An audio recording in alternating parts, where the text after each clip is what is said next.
Welcome to the Waking Up Podcast. This is Sam Harris. Okay, well, in my last episode, which was titled The Extreme Housekeeping Edition, I announced that I would no longer be releasing audio from my live events on the podcast. And my reasons were that many of you have complained about the sound quality. The audio just isn't nearly as good as podcasts recorded in the studio. And many people have also complained that having these conversations in front of a live audience changes the conversations in ways that don't really translate well to the pure audio listening experience. So, in my last podcast, I agreed with these criticisms and said that going forward, I would reserve the podcast for one on one conversations of the normal sort. And the response to that announcement has been fascinating. We were inundated by emails. I don't know how many came in the end, but I certainly read more than 100 of them. And what was interesting is they all said more or less the same thing. Virtually all of you acknowledged the problem as I had described it. And so you more or less agreed that the live audio degrades the quality of my podcast.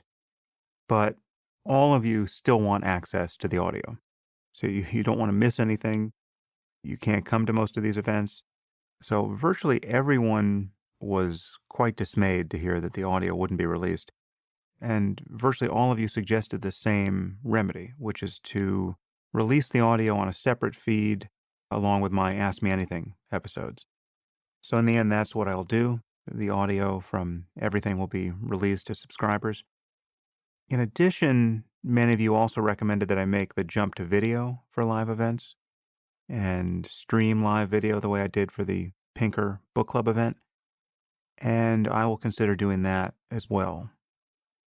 So these are all good ideas, and thank you for the feedback. As I said in the last episode, I still have some live events recorded that I haven't released yet, and I think I will be releasing those on the main podcast just because the guests for those events did those events on the assumption that they would be podcasts. So unless there's some truly subpar audio there, I will release those on the main podcast feed in the coming weeks and months. Now, one other thing became clear, however. Many of you who protested my decision not to release the event audio seem to be expecting to get the audio for my upcoming events with Jordan Peterson and Douglas Murray. Now, that was something that had never been quite planned because we're doing a series of events there. I'm doing multiple events with Jordan and 2 back-to-back with Jordan and Douglas. And the producer of those events has taken a fairly big risk in booking some very large spaces. In fact, the Dublin and London events are in, I think, 8 to 10,000 seat arenas. So this is what I'm going to do. I'm going to have Pangburn Philosophy, who's producing these events, look into the possibility of live streaming them in a way that is restricted to each area. Okay, so that everyone outside of, say, a 500-mile radius can watch the live stream. I don't see how I can ask him to let me release the audio or video live or soon after the events to people who might otherwise buy tickets. Given his investment in these shows, I don't see how that's practical. But if we can work a live streaming solution for Vancouver and London and Dublin, I will make that available to subscribers as well. And if we can't, I'm pretty sure I can get the audio or video eventually and release it to you. But I just can't ask Pangburn to undermine his own events. I have an event coming up in Los Angeles on May 17th at the theater at Ace Hotel with Antonio Damasio to discuss his new book, The Strange Order of Things, about the brain and human emotion and the birth of culture. And tickets are available to that through the events page on my website. I have another event in Los Angeles on May 2nd now with my friend Dan Harris, who has a new book on meditation out. And that event will be at the Skirball Center in LA on May 2nd. Information about that event is available on the Skirball website. It's under Dan Harris's name, but it is the 2nd, and I will be interviewing him on stage. And as this is a Skirball event, and they don't have to rent an auditorium from themselves or hire staff or anything, tickets are extremely affordable. I think they're $15 to the general public and $12 if you're a member of the Skirball Center. So again, info is on the Skirball site. Seating is somewhat limited. It's a smaller event, but there will be a book signing afterwards. And if you know Dan, he is very funny and just fantastic. So I'm looking forward to that conversation. And if I get the audio from that, I will follow the same policy just described. It will be released to supporters of the podcast. Again, info for my event with Antonio Damasio is available on my site at samharris.org/events. Okay, and now for today's podcast. My conversation with Ezra Klein of Vox Media. I think I'm going to resist the temptation to add any editorial comments here. My previous episode, the Extreme Housekeeping Edition, had my full reaction to all of the controversy that preceded this podcast. At the beginning here, I go through a timeline of events with Ezra. Everyone will be up to speed. I think the conversation speaks for itself. And if you listen to the whole thing, you will definitely know what I think about it by the end. I think it probably does have educational value. I certainly hope it does. As to what lessons can be drawn from it, I will let you decide. All I can say is that I actually did my best here. This was a sincere effort to communicate, and you can judge the effect. And now I bring you Ezra Klein. Okay, so for better or worse, we're finally doing a podcast together. We're finally doing it. So here's what I would suggest, and I wanted to see if this was amenable to you. So I heard the housekeeping episode this week. Mhm. I thought it would make sense for me to just give a couple minutes, short kind of like opening thing at the beginning, try to sort of frame where I am on this. I think I maybe have a way to frame it a little productively. And then I'm happy to, in return for that, give you the last word on the podcast if that feels right to you. Actually, I had a couple of ideas, and so let me Okay. just put those out there. And so first, I think we should make the ground rules explicit so that our listeners understand what's happening here. So my understanding is that we'll both present the audio unedited, and it's fine to cut mouth noises and other Yep. glitches, if we take a bathroom break, we'll cut that stuff.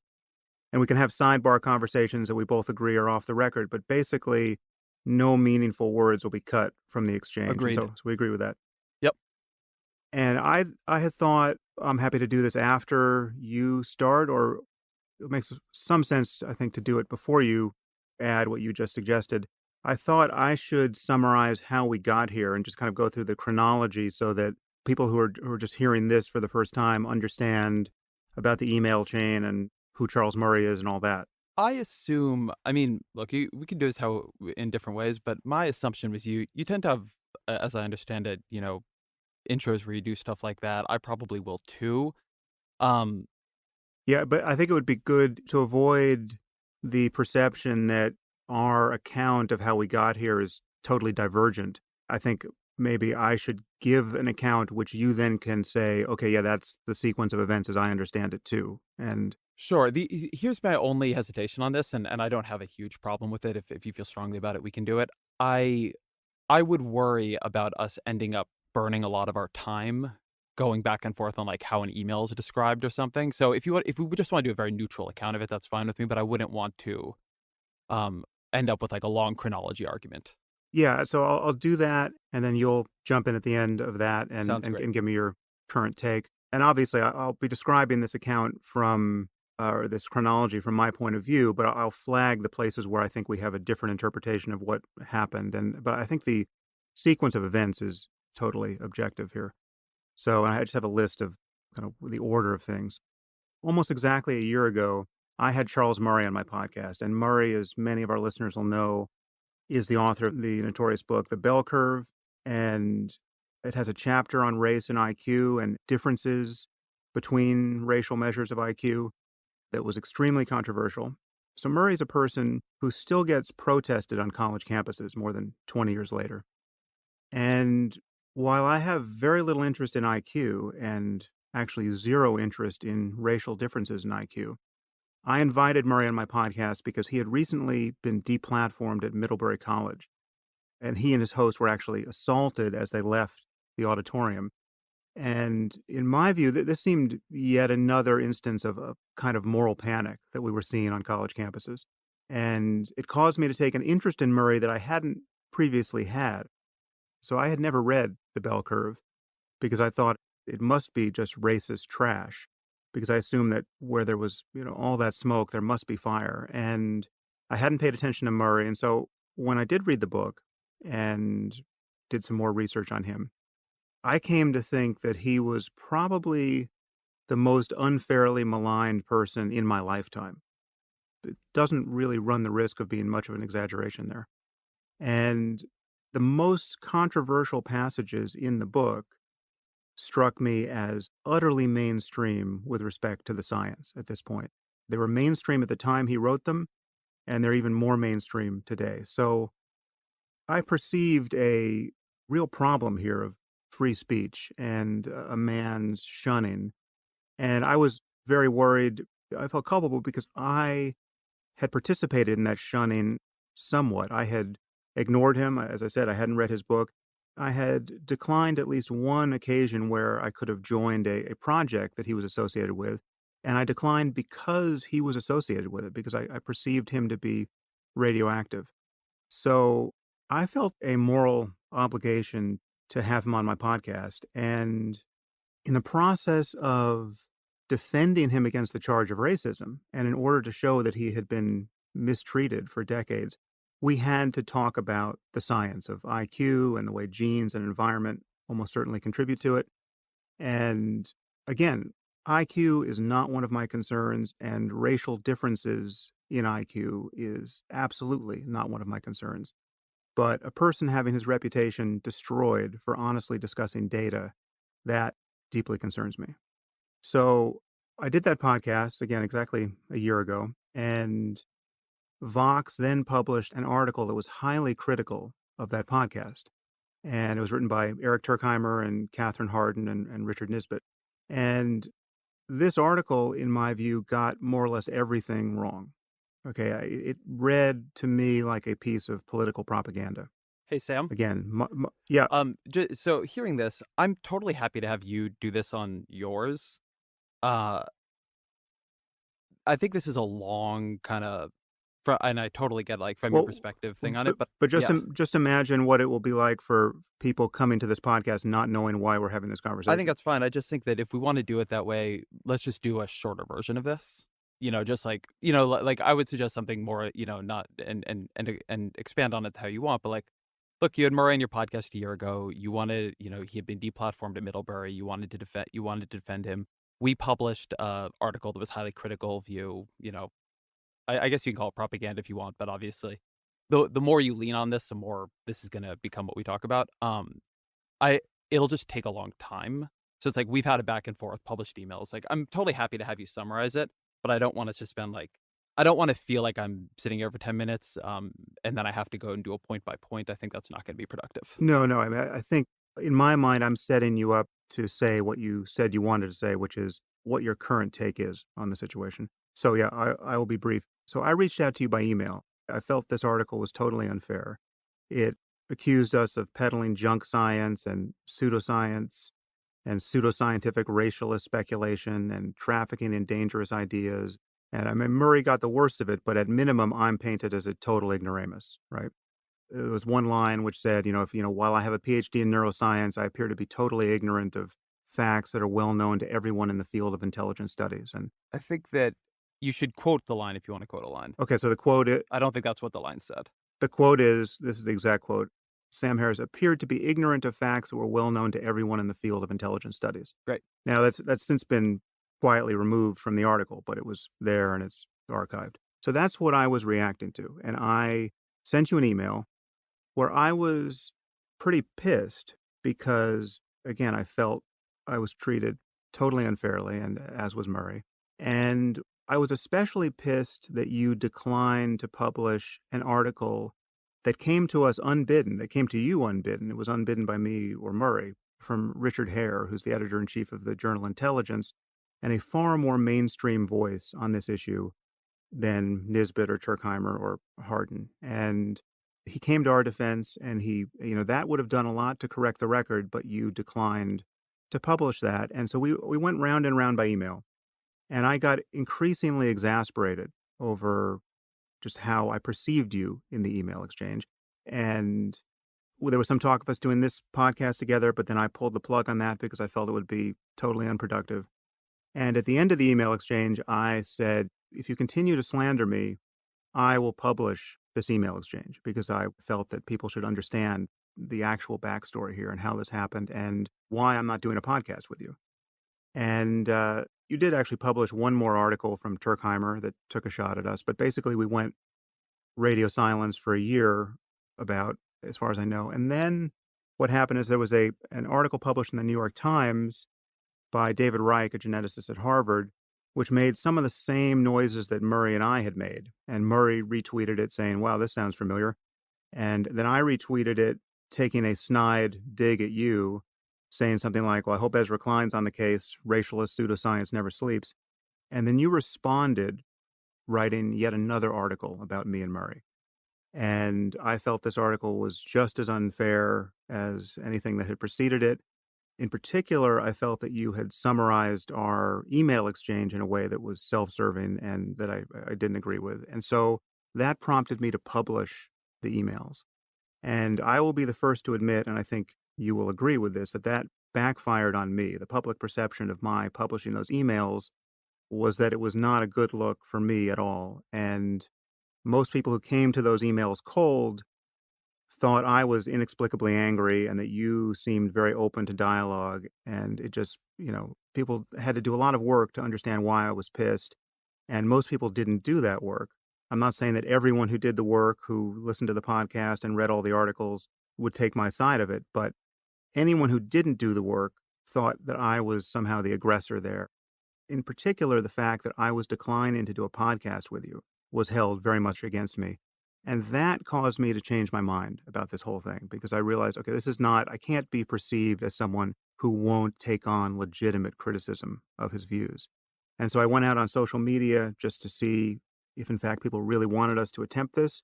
And after 40 or 50,000 people got back, and I think it was 76% said yes, I decided that I was up for a podcast with you, and you had already said you were up for a podcast with me. And so here we are. And much of that's described from my point of view, but I think the timeline is accurate. This is not my ideal, but I'd prefer we get into it. The only thing I would say here that you should just change a little bit in there so I don't do it on your behalf is that you didn't email me. What happened is that this piece published out, I tweeted it out. You tweeted a public challenge to me to come on your show. That's true. Your producer emailed me to come on your show. I emailed your producer and said, "Hey, like, can you connect me to Sam? We should talk about this." And then our email exchange began. That's true. The first contact was on Twitter. Yeah, Which is not a big deal. I just wanna note that. totally true. But here's what I'd ask. Let's jump into it. Let's just start with you. I mean, what don't I get? Why is your criticism of me and Murray valid? I mean, just give me your take on all of this. All right. Well, I appreciate that summary. Obviously, and I'm sure we'll get into this stuff, I have disagreements with which articles are fair and which aren't, but I don't think that that is where I want to begin this. I'm sure we'll go through that. I want to try to frame what I want to do here today. Because I think people can go through, they can read the original Vox articles. I'll be linked in my show notes. I assume, Sam, they'll be linked in yours. They can read our emails to each other. They can read my article. They can listen to the original podcast. If you would like to be a Sam Harris and Ezra Klein completist, the option is very much there. So I listened to your housekeeping episode the other day, so I think I have some sense, Sam, of where you are coming into this. And I want to give you a sense of where I am in the hopes that it'll be productive. So something you've said over and over and over again to me at this point is that to you from the beginning, I've been here in bad faith. The problem is that I've come to this, coming to slander you, to destroy your reputation, to silence you. And I take that as a signal failure on my part. I have not been able to persuade you, and maybe I will be today, that I really disagree with you strongly. I think some of the things you're trafficking in are not just wrong, but they're harmful. But I do so in good faith, and I'm here because I want to persuade you. Um, in your podcast with Murray, The way I see what's going on here from my perspective, and one of the tricky things here is that I was not that involved in the original Vox article. I was editor in chief at the time, but I didn't assign or edit that. I stand by it. Things you publish when you're editor in chief ultimately are on you, and I actually think it's a good piece. But there are times when I can only speak from my perspective, not from the perspective of other people who wrote other things. But the way I read the conversation you had with Murray, and I think you gesture at this in your opening here, you begin that conversation by really framing it around your shared experience responding to politically correct criticism. You say, and I'm quoting you here, in the intervening years, so the intervening years since Murray published The Bell Curve, that I ventured into my own controversial areas as a speaker and writer. I experienced many hysterical attacks against me in my work. I started thinking about your case being Murray's case, a little again without ever having read you, and I began to suspect that you were one of the canaries in the coal mine that I never recognized as such. So you say explicitly in the opening to that podcast that in the treatment of Murray, you saw the seeds of later treatment of you. And I've spent a lot of time thinking about this because something that I've been trying to do here is see this from your perspective. Here is my view. I think you clearly have a deep empathy for Charles Murray's side of this conversation because you see yourself in it. I don't think you have as deep an empathy for the other side of this conversation, for the people being told once again that they are genetically and environmentally and at any rate immutably less intelligent, and that our social policy should reflect that. And I think part of the absence of that empathy is it doesn't threaten you. I don't think you see a threat to you in that in the way you see a threat to you in what's happened to Murray. In some cases, I'm not even quite sure you heard what Murray was saying on social policy, either in the bell curve, in a lot of his later work, or on the podcast. And I think that led to a blind spot in this. It's worth discussing. I like your podcast. I think you have a big platform and a big audience, and I think it's bad for the world if Murray's take on this gets recast here as political bravery or impartial or non-controversial. So what I want to do here, it's not really convince you that I'm right. I don't think I'm going to do that, and it's not to convince you to like me. I don't think I'm going to do that either. I get that.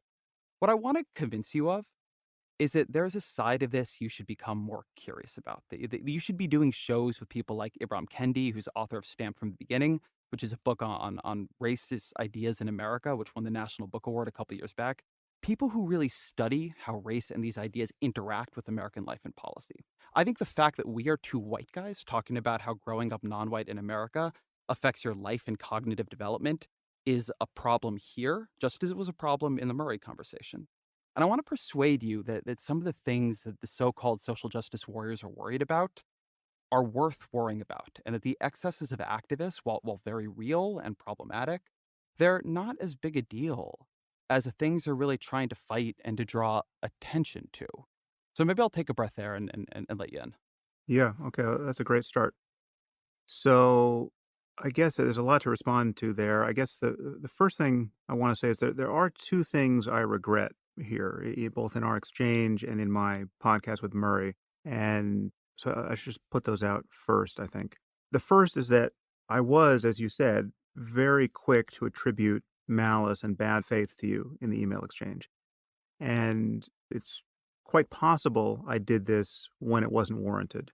The reality is the background here, which you alluded to, is that I am so battle scarred at this point, and I've dealt with so many people who are willing to consciously lie about my views and who will just play the evasion game endlessly. I mean, I've got people who edit the contents of my podcast to make it sound like I've said the opposite of what I've said.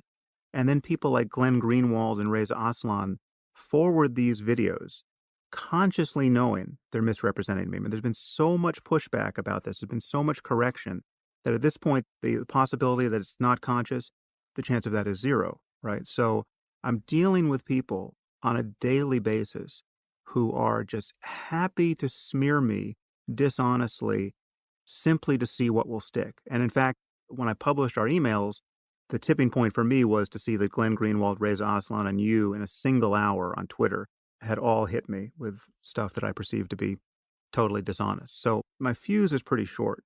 I am the first to admit that. And if I treated you unfairly, attributing bad faith when you were just led by sincere conviction that I had made an error or that you were arguing for something that was so important and that I wasn't seeing it, that is on me.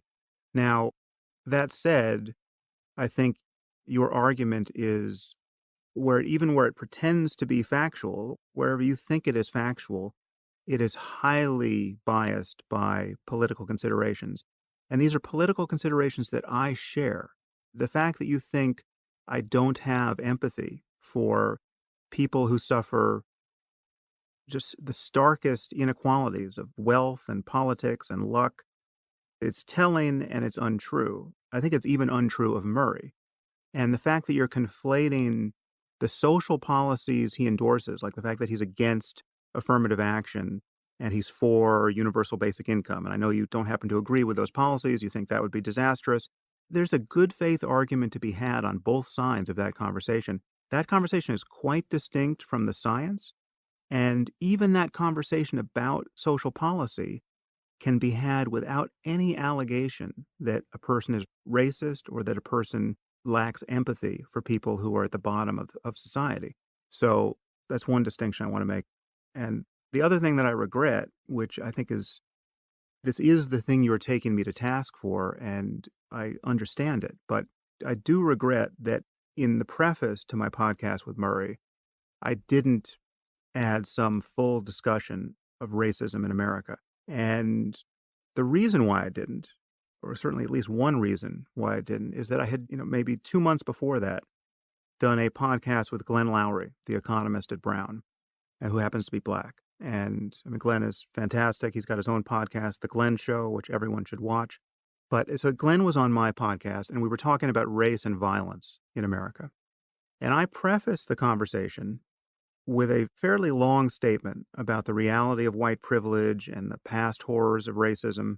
And when I got to the end of it, Glenn pretty much chastised me for thinking that it was necessary for me to say something like that just because I'm white, right? The fact that any conversation about race and violence, especially coming from a white guy like me, has to be bracketed with some elaborate virtue signaling on that point. So he basically said, I mean, these aren't his words, but this was his attitude. Basically said, obviously, since you're not a racist asshole, it can go without saying that you understand that slavery was bad and that Jim Crow was bad and that you totally support civil rights. And so his take on my saying that, it was not a total surprise given who Glenn is, but the fact that he viewed it as fairly pathetic that I felt the need to do that and that it couldn't just go without saying, I remembered that. And I mean, obviously your point is well taken. I mean, two white guys talking about differences in IQ across races or across populations. I mean, if ever there's a time to signal that you understand that racism is still a problem in the world, that's it, right? And while we did say some things that I think should still have been fully exculpatory, I mean, for anyone paying attention, I think it should be obvious with a modicum of charity extended to us that Murray and I are not racist and that what we were saying was not coming from a place of racial animus. But I mean, that is the backstory for why I didn't have some kind of elaborate framing of the conversation. So I want to be this is good because I think this gets much closer to the meat of where we actually disagree. And something I want to be clear about is what I think was wrong in that podcast is not that you didn't virtue signal. It's not that you didn't come out and say, "Hey, listen, just before I start this up, I want everybody to know I'm not a racist." And by the way, I'm not here to say you're a racist. I don't think you are. We have not called you one. I actually think that's a different set of things, and we should talk later. I think this would actually be a good conversation for us to have about literally just what racism is, how we use that word in this conversation. But my criticism of your podcast, and by the way, my criticism also of Murray, and this is useful because I can work backwards through your answer here, is not that you didn't excuse yourself. It's that in a conversation about an outcome of American life, right? How do African Americans and whites score on IQ tests in America today? What happens when somebody sits down and takes a test today? That is an outcome of the American experiment, an experiment we've been running in this country for hundreds of years. You did not discuss actually how race and racism act upon that outcome. You did not discuss, I mean, amazingly to me, you all didn't talk about slavery or segregation once. And what I'm saying here is not that you lack empathy, although I am saying in a different space, I think you have a like a sense of what Murray's going through that is different from your sense of what other people who are hurt in this conversation go through. I do believe that. But as it comes to the way you actually conducted the conversation, I'm arguing that you lacked a sense of history, that you didn't deal in a serious way with the history of this conversation, a conversation that has been going on literally since the dawn of the country, a conversation that has been wrong in virtually every version, in every iteration we've had in America before. The other thing I want to say about this, and this gets very importantly to Charles Murray's work. You're a neuroscientist. And so I get that you look at Murray and you look at the bell curve, and what you see are the tables and the appendices and the kind of scientific version of Charles Murray. I'm a policy journalist. My background is I live in Washington, D.C., I cover politics. Charles Murray, not just to me, what he literally is a what we call a policy entrepreneur. He's somebody who his entire career has been spent at Washington think tanks. He's at the American Enterprise Institute, where I have a lot of friends, and I respect that organization quite a bit. And he argues in different ways and throughout his entire body of work for policy outcomes. His book before the bell curve is called Losing Ground. It's a book about why we should dissolve the Great Society programs. By the way, when he was selling that book, he said, a lot of whites think they're racist, and this is a book that tells them they aren't. Then he came out with the bell curve, and we'll go through this, and I'll quote this back to you. But the bell curve's final chapter, he says, why did I do any of this? Why did I talk about any of this? Him and Richard Herrnstein, obviously the co-author of that book, do. And he says, the reason I did it is because we in America need to re-embrace a politics of difference. We need to understand that we are cognitively different from each other, not just by race, but other folks too, but by race as well, and that understanding that changes what we should do in social policy. He literally says, and again, I can quote this to you if you'd like. He says, for one thing, we have all these low cognitive capacity women giving birth. And by having these social supports for poor children in this country, we are subsidizing them to give birth. And what we need to do is take those subsidies away. So these women, who, according to his book, are disproportionately African American, their poor children do not get as much federal support when they are born. And so they are disincentivized to have as many children. He also says that we have all these folks who are Hispanic coming up over the border, that our immigration policy is letting in too many low IQ people. And while he's not quite as prescriptive in that part, he's pretty clear that he wants us to change our immigration policy Okay. in order to resist dysgenic pressure. So I'm just going to finish this up. The other thing, you brought up his UBI work. And this is why the reason I bring this up is that the reason I think Charles Murray's work is problematic is that he uses these arguments about IQ and a lot of other arguments he makes about other things to push these points into the public debate, where he is very, very, very influential. He's not by any means a silenced actor in Washington. He gives congressional testimony. He won the Bradley Prize in 2016 and got a $250,000 check for it. His book on UBI, it is completely of a piece with this. I reviewed that book when it came out. It's an interesting book. People should read it. But it is a way of cutting social spending, according to Murray's own numbers. He says it would cut social spending by $1 trillion in 2020. To give you a sense of scale, Obamacare cost $2 trillion over 10 years.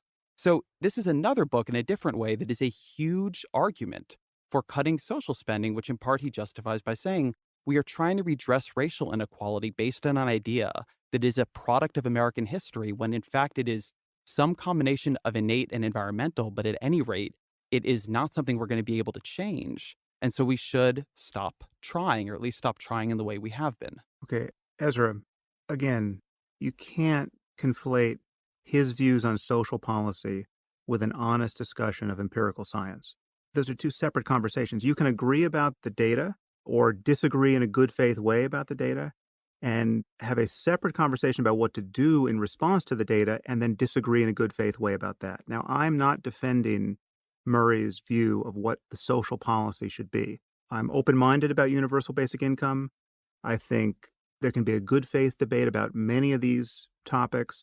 It's a completely separate conversation. And I totally share your concern about racism and inequality. And again, I have no interest in using science to establish differences between races. But the problem is, and I have publicly criticized people who do have an interest in using science that way. And one of my critical questions of Murray was, why pay attention to any of this stuff? And I have said publicly that I didn't think his answer was great on that. And I'm not interested in paying attention to this stuff, and yet I have to in order to have conversations like this. But the problem is that the data on population differences will continue to emerge whether we're looking for it or not. And the idea that one should lie about these data or pretend to be convinced by bad arguments that are politically correct, or worse, that it's okay to malign people or even destroy their reputations if they won't pretend to be convinced by bad arguments, that's a disaster. Morally and politically and intellectually, that is a disaster. And that's where we are, right? That's my criticism of what you have done at Vox and what Turkheimer and Nisbet and Hardin have done. And the truth is, for whatever reason, okay, however noble it is in your head, you've been extraordinarily unfair to me and Murray, okay, and especially to Murray.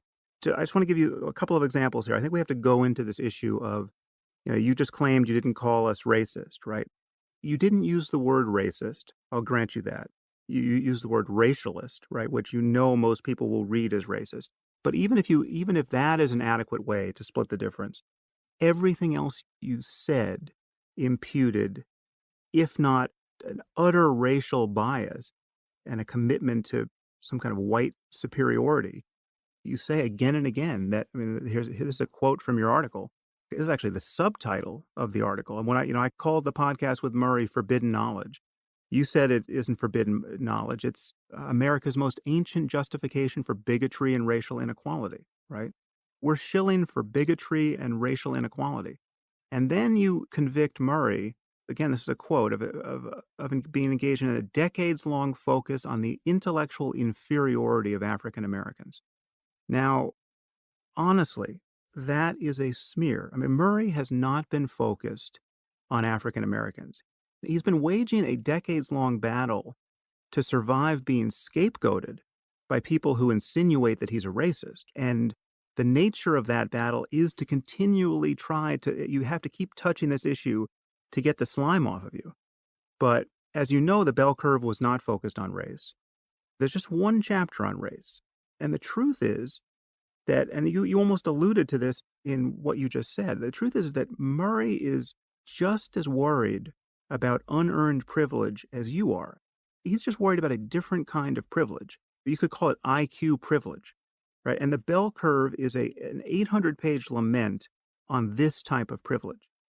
And it has nothing in principle to do with race. Murray is just as worried about the white people on the left side of the IQ distribution as black people or Latinos or anyone else.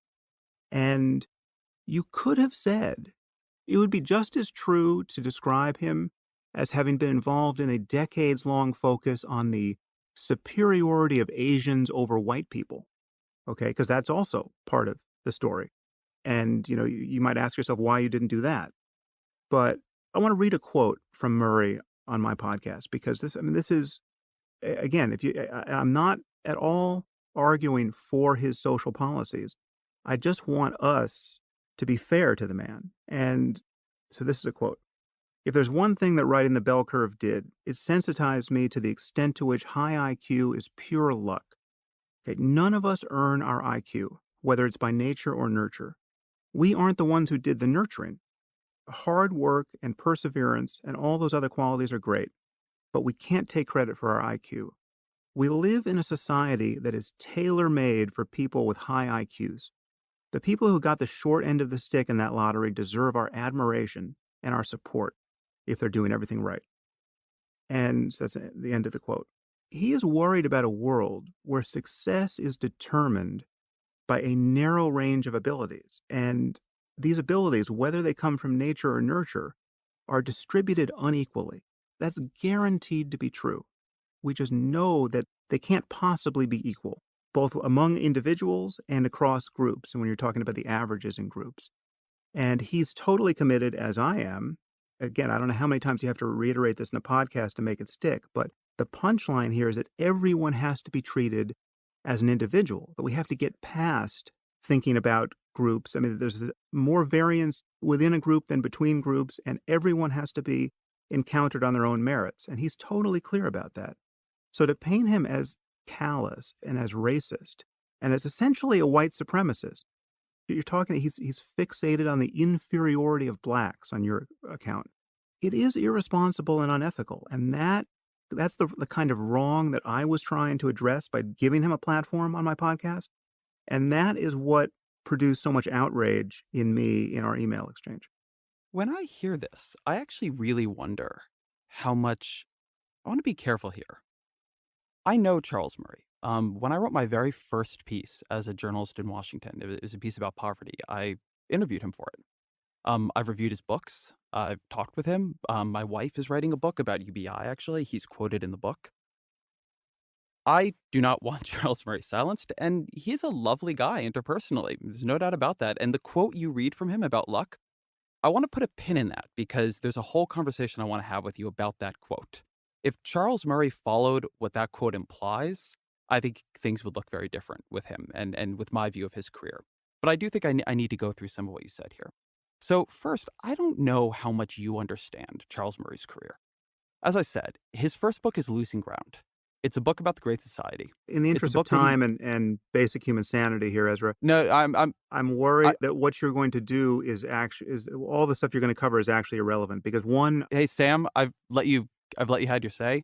I'm just gonna keep going. Okay, that's fine, but I just wanna prevent your and listener frustration here because if you go on for 10 minutes for me to only say, "Well, again, his social policies are not social policies I'm advocating." We're gonna don't worry. We're gonna go through all this, and I I don't mean this to be sharp, but you don't give short answers yourself, so we're just gonna have to indulge the other one here. Sure. So okay, so his first book is Losing Ground. It's about dissolving the welfare state, and again, he says about that book, a lot of whites think they're racist. I'm gonna show them they're not. Next book is a bell curve. The way Murray often defends the bell curve is by saying, hey, look, it only had this one chapter on race and IQ. And he's completely, or actually a couple chapters, but he's completely right about that. The chapters where that is mentioned, they are not the bulk of the book. But I'm actually a publisher of pieces, and I work with a lot of authors on book excerpts. The furor around the bell curve is not around the book, which it's a long book. Most people haven't read it. It's that the part of the book that he had excerpted on the New Republic, on the cover of the New Republic under Andrew Sullivan, the cover of the New Republic, it just says in big letters, race and IQ. The reason that is the part people focus on is that they pulled the most controversial part of the book and made it a huge deal. I know that authors, when they don't want their most controversial part to define the work, they don't let you excerpt that. So one, I don't think Murray's blame is there. His next book is honestly weirder. I don't know if you've ever read or even are that familiar with Human Achievement. I mean, The just to next book. be on the record here, I've read The Bell Curve and I've read Coming Apart, and that's That's all great. Coming Apart's an interesting book too. and Coming Apart is just spells out his concern about the cognitive stratification of society.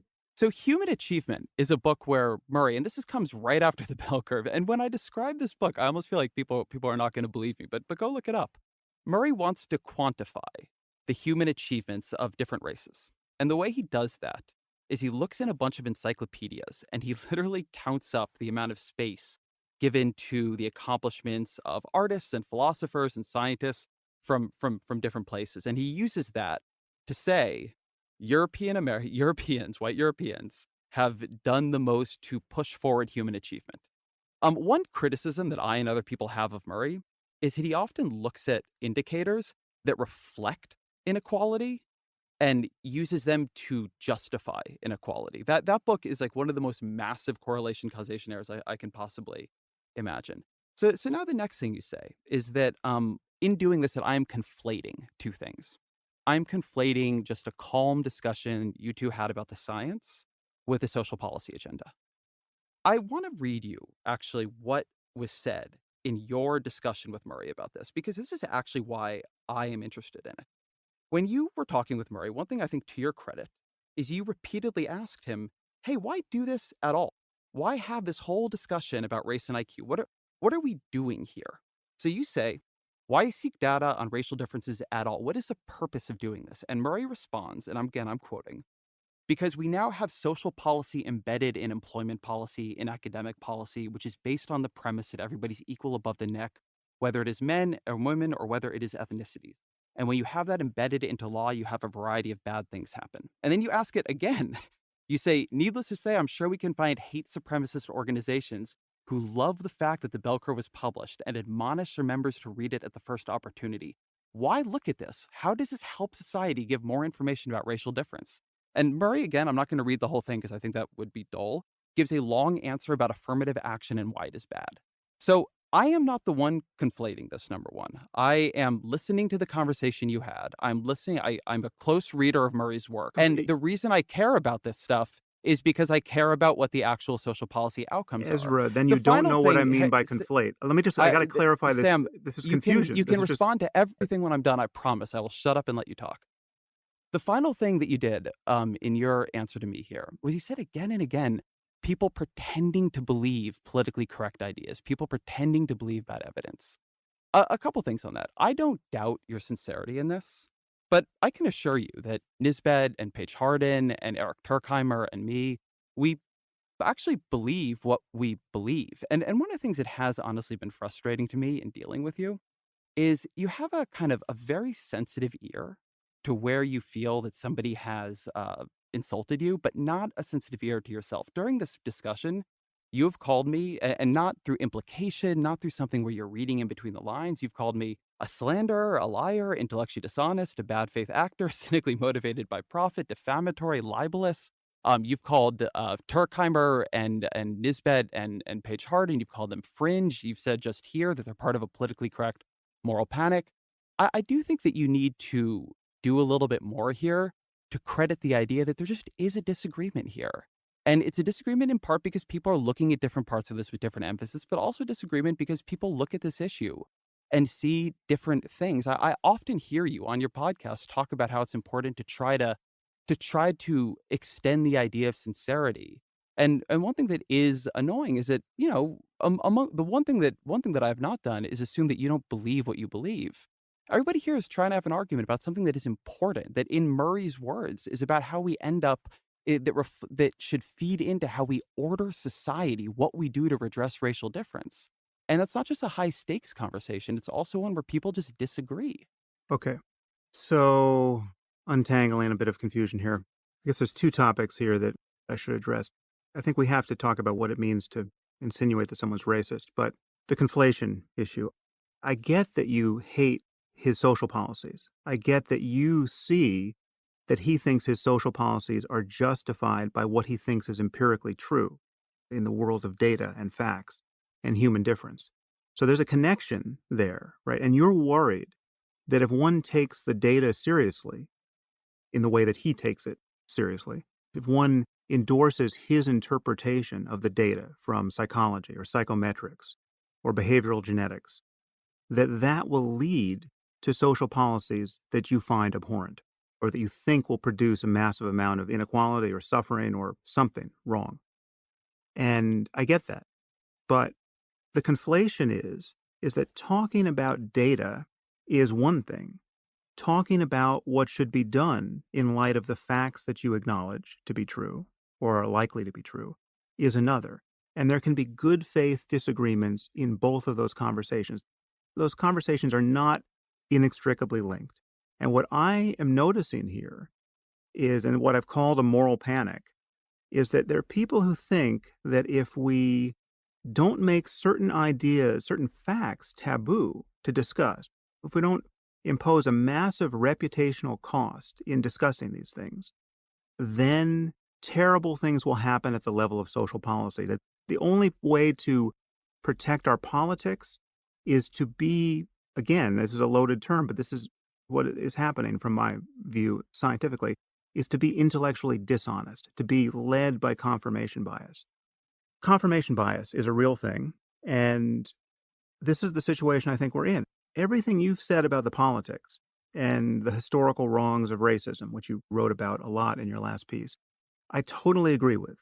Okay. And I'm probably more aligned with you politically than I am with Murray, which is to say that I share your biases. I share the bias that is leading you to frame the matter the way you're framing it. Again, I probably should have spelled this out in the beginning of my podcast with Murray, and I didn't for reasons I described. I don't think it would have made a bit of difference, but I still should have done it. And I think it would have been called anodyne the way that Nisbet et al. Called are talking about individual differences, anodyne. But I think everything you say about the history of racism is true. I think you could well be on the right side of a good debate about social policy, and your concerns here are totally understandable. I get all of that. So this goes to the charge of bad faith against you, which in this conversation, I admitted might have been unfair, right? You might not be the Glenn Greenwald character I read you to be at a certain point in that email exchange. So let's just assume, as you say, that you feel intellectually scrupulous and ethically righteous. Okay. I know what it's like to feel that. And you feel this way because you're concerned about racism, you're horrified by the history of racism, and you feel that the kinds of social policies that Murray favors would be disastrous. And again, I'm not arguing for those social policies. But your bias here, your connection to the political outcomes when you're talking about the empirical science is causing you to make journalistic errors. It's causing Nisbet and Turkheimer to make errors of scientific reasoning. And these are obvious errors. I mean, in your last piece, you have this whole section on the Flynn effect and how the Flynn effect should be read as accounting for the black white differences in purely environmental terms. Well, even Flynn rejects that interpretation of the Flynn effect. I mean, he had originally hoped, he publicly hoped that his effect would account for that, but now he has acknowledged that the data don't suggest that. And there are many other errors of this kind that you and Nisbet and Turkheimer are making when you criticize me and Murray. And you criticize Murray for errors that he didn't make. And in order for you to imagine that I'm equally biased, right? Because you must imagine bias on my side. Why am I getting it so wrong, right? Why am I looking at the same facts that Nisbet and Turkheimer and Hardin are looking at, and I am getting it absolutely wrong? You have to imagine that I have an equal and opposite passion, that I feel equally righteous, but it's pointing in the opposite direction. I would have to be a grand dragon of the KKK to feel an equal and opposite bias on these data. And you've already said you don't think I'm a racist, but that's what it would be have to be true of me to be as biased as you are, again, understandably given the history of racism on these data. And it's just not the case. What you have in me is someone who shares most of your political concerns and yet is unwilling to, again, a loaded word, lie about what is and is not a good reading of empirical data and what is and is not a good argument about genetics and environment and and what is reasonable to presume based on what we already know. And again, the problem is that even if we never look for these things again, even if we follow this taboo and decide that it's just there's no ethical reason to ever look at population differences, we will be continually ambushed by these data. They're just going to spring out of our study of intelligence generically or human genetics generically. It's happened on other topics already, and people try to keep quiet about it because, again, the environment journalistically and politically is so charged. And my criticism of you has been from day one that you are contributing to that political charge, and it's totally unnecessary because the political answer is so clear. The political answer is we have to be committed to racial equality and everyone getting all the opportunities in life for happiness and self-actualization that they can use.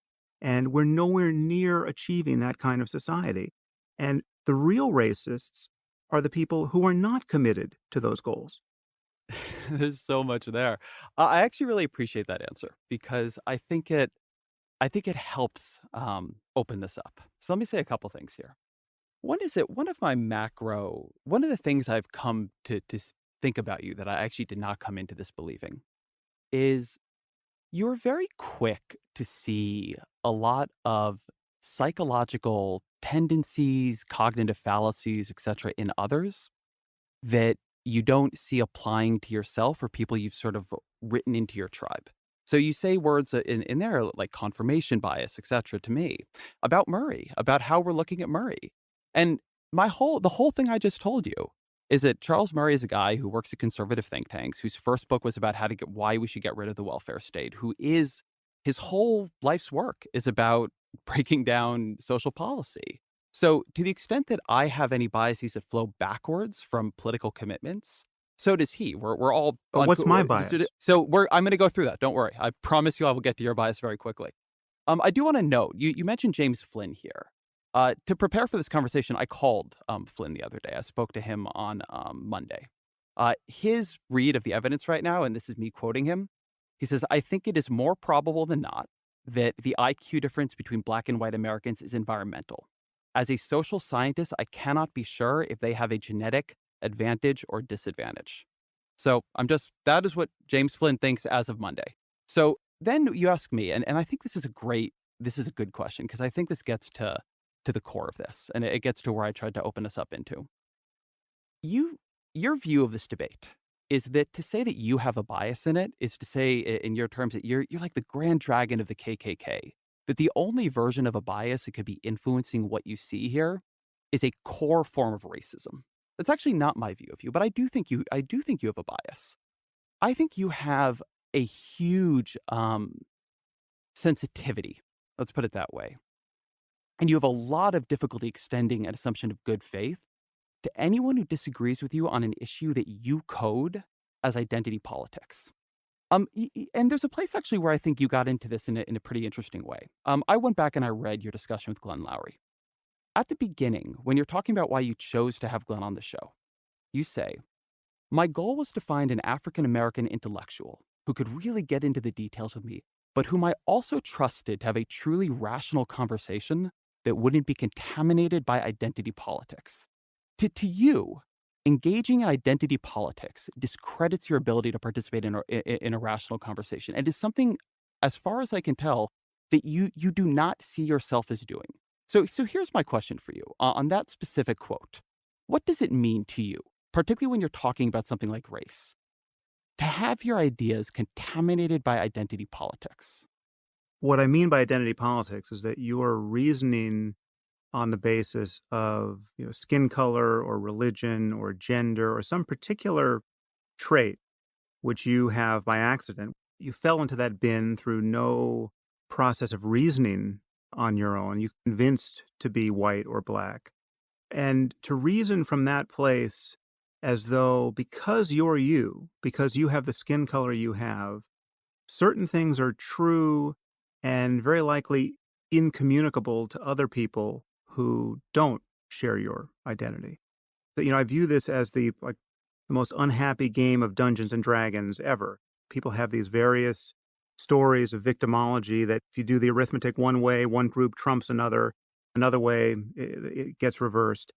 And this strikes me as a moral and political and intellectual dead end because the things that are really true, the things that will really move the dial with respect to human well-being. And again, I view my career as being totally committed to amplifying good ideas and criticizing bad ideas insofar as they relate to the most important swings of human well-being.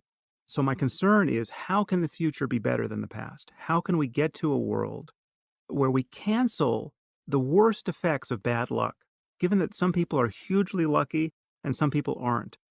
How can we cancel this with respect to wealth and health and everything else? And how can we get to a world where the maximum number of people thrive? I view identity politics as among the worst pieces of software you can be running to try to get there. I want to get to a world where, it's Martin Luther King's claim about the content of your character rather than the color of your skin, right? That is the goal. And if you want to reverse engineer that goal, giving primacy to identity is one of the worst things you can do. That's how I would frame it. So that's super helpful for me. Here's my criticism of you now. I don't think you realize that the identity politics software is operating in you all of the time. And I think it's strong. So when you look at literature on the conversation about race in America, you often see the discussion broken into racists and anti-racists. That's something that you'll read often in this debate. I think there's something else, particularly lately, which you might call anti-racism, which is folks who are fundamentally more concerned or fundamentally primarily concerned with the overreach of what you would call the anti-racists. And actually, that's where I think you are. And one of the things that I hear in you is that whenever something gets near the question of political correctness, the canary in the coal mine for the way you yourself have been treated, you get very, very, very strident. They're in bad faith. They're not being able to speak rationally. They're not being able to have a conversation that is actually going forward on a sound evidentiary basis. And the thing that I don't think that you're self-reflective enough about, and I apologize because I know that I statements are better than you statements, but I do want to push this idea at you for you to think about it, is that there are things that are threats to you. There are things that are threats to your tribe, to your future, to your career. And those threats are very salient. So you see what happened to Charles Murray, the kind of criticism he gets, and that sets off every alarm bell in your head. And you bring him on the show and you're like, we're going to fix this. I'm going to show that they can't do this to you. And you look around and you say, Ezra, you think we shouldn't take away all efforts to redress racial inequality, but that's a bias. You're just, you're just being led around by your political opinions where I am standing outside the debate, acting rationally. And to me, that's actually not what's happening at all. I think that you're not here. I think you're missing a lot because you are very radically increasing the salience of things that threaten your identity, your tribe, without which is not the craziest thing to do in the world. It's not a terrible thing to do. We all do it without admitting or maybe even without realizing that's what you're doing. I think that there is a lot of discussion like this in the public sphere just generally at the moment. There are a lot of white commentators, of which I am also one, who look at what's happening on some campuses or look at what happens on Twitter mobs or whatever, and they see a threat to them. And the concern about political correctness goes way, way, way, way up. And then the ability to hear what the folks who are making the arguments actually say dissolves. The ability to hear what the so-called social justice warriors are actually worried about dissolves. And I think that's a really big blind spot here. I think it's making it hard for you to see when people have good faith disagreement with you. And I also think it's making it harder for you to see how to weight some of the different concerns that are operating in this conversation. You're so concerned about Murray and what has happened to him when again he's an extremely successful That's actually scholar in confusion. Washington. That's a point of When confusion. when that you're not, I mean, in your whole show, Sam, you've had 120 some episodes. And if I could have miscounted this, I totally take that as a possibility here. It's I think you've amazing you had would think two this is relevant, but yes, give me the numbers. I think you've had 2 African Americans as guests. I think you need to explore the experience of race in America more and not just see that as identity politics. See that as information that is important to talking about some of the things you want to talk about, but also to hearing from some of the people who you've now written out of the conversation to hear. This is the kind of thing that I would be tempted to score as bad faith I'm shocked.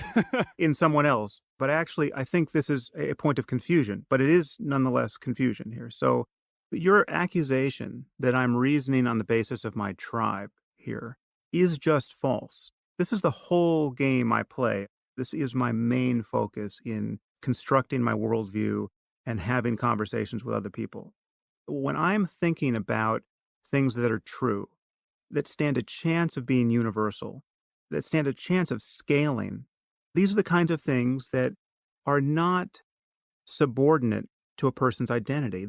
They're not the things that will be true by accident of birth because you happen to have been born in India and are Hindu. I mean, this is the problem I have with religious sectarianism.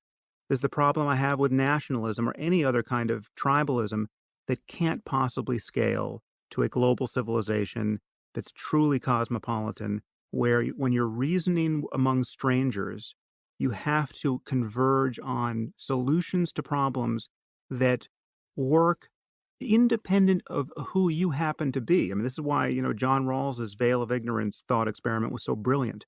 To design a just society, a great heuristic is to think of the society you would want, not knowing who you're going to be in it. That's the perfect nullification of the logic of identity politics. You have to figure out what would be good for everyone before you realize what the color of your skin is. And the reason why I'm defending Murray to the degree that I have been is not because I have this incredible sympathy with him because he's a white guy like me. I defend Muslim reformers who are not white and ex-Muslims who are not white. I've spent way more time defending Ayaan Hirsi Ali than Charles Murray. And she's the victim of the same kind of leftist stupidity, frankly. Her demonization has the exact same structure that Murray's does. And I have spent an enormous investment of time and money, frankly, defending Ion. So your charge is false with respect to my motivations. And there's something here, there's so many layers of confusion here. I mean, this is just, and again, it's not just yours, it's everybody's. So it's got to be a majority of both our audiences. But I want to say something about this notion of what's at stake here, because you, in your recent piece, you talk about, I mean, Murray's focus on the inferiority of blacks. Intellectual inferiority. Maybe you also use just inferiority. Blacks are inferior as well. Go back and look at the piece. But this notion of I mean, no one talks about inferiority who's actually having a dispassionate argument on this topic of IQ testing. And it absolutely does not map on. I mean, I can only, I'm not going to pretend to be a mind reader, but it certainly doesn't map onto my view of this situation. I mean, for instance, I would bet my life that my IQ is lower than John von Neumann's was. The chances of that being true are 100%. Right? Now, of course, this is mere speculation, but this is speculation that you could bet the fate of the world on. So despite what Turkheimer says in his article and his tweets, you can make very high probability speculations. So do you think I'm inferior to John von Neumann? Do you think I think I'm inferior to John von Neumann? So, two things here. So, one, when I talk about what Murray says specifically, I do use intellectual inferiority. I got the piece out in front of me. I do think 100% without doubt that when we have in American life over and over and over again said that African Americans are intellectually less capable than whites, that has been, yes, that is a way of saying that they are inferior. And it has been a way of treating them as if they are inferior. It has been a way of justifying social outcomes that are unbelievably unequal and unfair that have been going on until, I mean, they're going on in the present day. You know, something that you said in here, Sam, I think is important because one, I actually, while you called it confusion, I still am not clear on which part is actually confused. What I would argue about this is recognizing that there are folks who it is easier for us to hear from and harder is part of gathering the information about the world for us to understand what is true. So during our email exchange, let me use this as an example. You wrote to me, again, quoting here, if James Flynn is right, if Flynn is right, then the mean IQs of African American children who are second and third generation upper middle class should have converged with those of the children of upper middle class whites. But as far as I understand, they haven't. I think that sentence right there, that is not having enough experience or having thought hard enough or dug into the literature. I mean, there are different ways of learning about the world, of course, but about people whose experience is different than yours. I mean, I'll give one example here that I actually said to you in these emails. African American families making $100,000 a year tend to live in neighborhoods with the same income composition as white families making $30,000 a year. So to say that you have an African American family that is middle class or upper middle class and that their experiences now is so similar to that of whites that somehow the environmental atmosphere around them has equalized. I think that is something that is being missed, and that But the way Ezra, you what's being missed? I'll just finish on this point. The way you leverage identity politics here is a way of not forcing yourself to see some of that. Okay, but this is something you've done by implication, more or less every time you've touched this topic. You've suggested that Murray is trying to establish that the differences between the mean IQs in various groups are genetic. He's not. He's simply suggested that there's good reason to believe that genes and environment both play a part. That is a safe assumption for basically everything we care about, physically and mentally. Right? That is as safe an assumption in behavioral genetics as can be made. And this is an assumption that Turkheimer and Nisbet don't want to make for patently political reasons, I would argue. But I can't tell you, every single scientist I spoke to before I did my podcast with Murray, who's close to these data, scientists who don't want to publicly defend him because they don't want to have conversations like this, agreed that what had been done to him was absolutely disgraceful and that his reading of the science is fine, right? And Richard Hare, who came to our defense, again, unbidden, put his reputation on the line to argue for that. My experience as a person who was getting ready to have a conversation with Murray, wondering whether or not he should do it, wondering whether or not this is just, maybe this guy is a racist who's distorted the science. My experience was of encountering scientists who were basically in hiding on this topic, scientists whose names would be well known to you, right? People who have stellar reputations, but who don't want to go near this for all the trouble it causes them. Just to give you another sense of the picture of the context in which we're having this conversation, your Vox article, the original Vox article, landed on the Hate Watch page at the Southern Poverty Law Center website in the stream that talks about neo-Nazi hate groups and the Atlanta bomber, right? There's me and Murray. That's not an accident. That's not a gratuitous misreading of the article. That is the taboo I'm talking about. We are now purveyors of hate. Let's take this off of race and IQ for a second. This is something that would have been probably just as radioactive, and it just happened to break the other way, and sort of nobody noticed. But you probably recall, I think it was 3 years ago, I think it was, or 4 years ago, I think it was 2014, where there were reports about Neanderthal DNA. And it was learned that it's actually, I think it's David Reich, whose op-ed in the New York Times kind of kicked off our latest skirmish. I think it's based on his work. It was found that most human beings are walking around with around 2.7% Neanderthal DNA. But it was found that the only people who don't have Neanderthal DNA are Black people, right? People who directly descend with some isolation from Africa, from the rest of the human community. And so at the time, I tweeted, right, this is now 2014, I tweeted, "Attention all racists. You are right. Whites are special. We're part Neanderthal. Blacks are just human." Okay. And it just was a trolling of the world's racists, right? Now, the fact that I tweeted that should give you as a journalist some indication of what I think about white supremacy. But what if the data had broken the other way? Okay, what if the only people on Earth who were part Neanderthal were Black? Okay, what then? What would have happened to anyone who reported those data? Would that have been an example of trafficking in the most deeply harmful tropes? I mean, it was just pure good luck it broke the other way.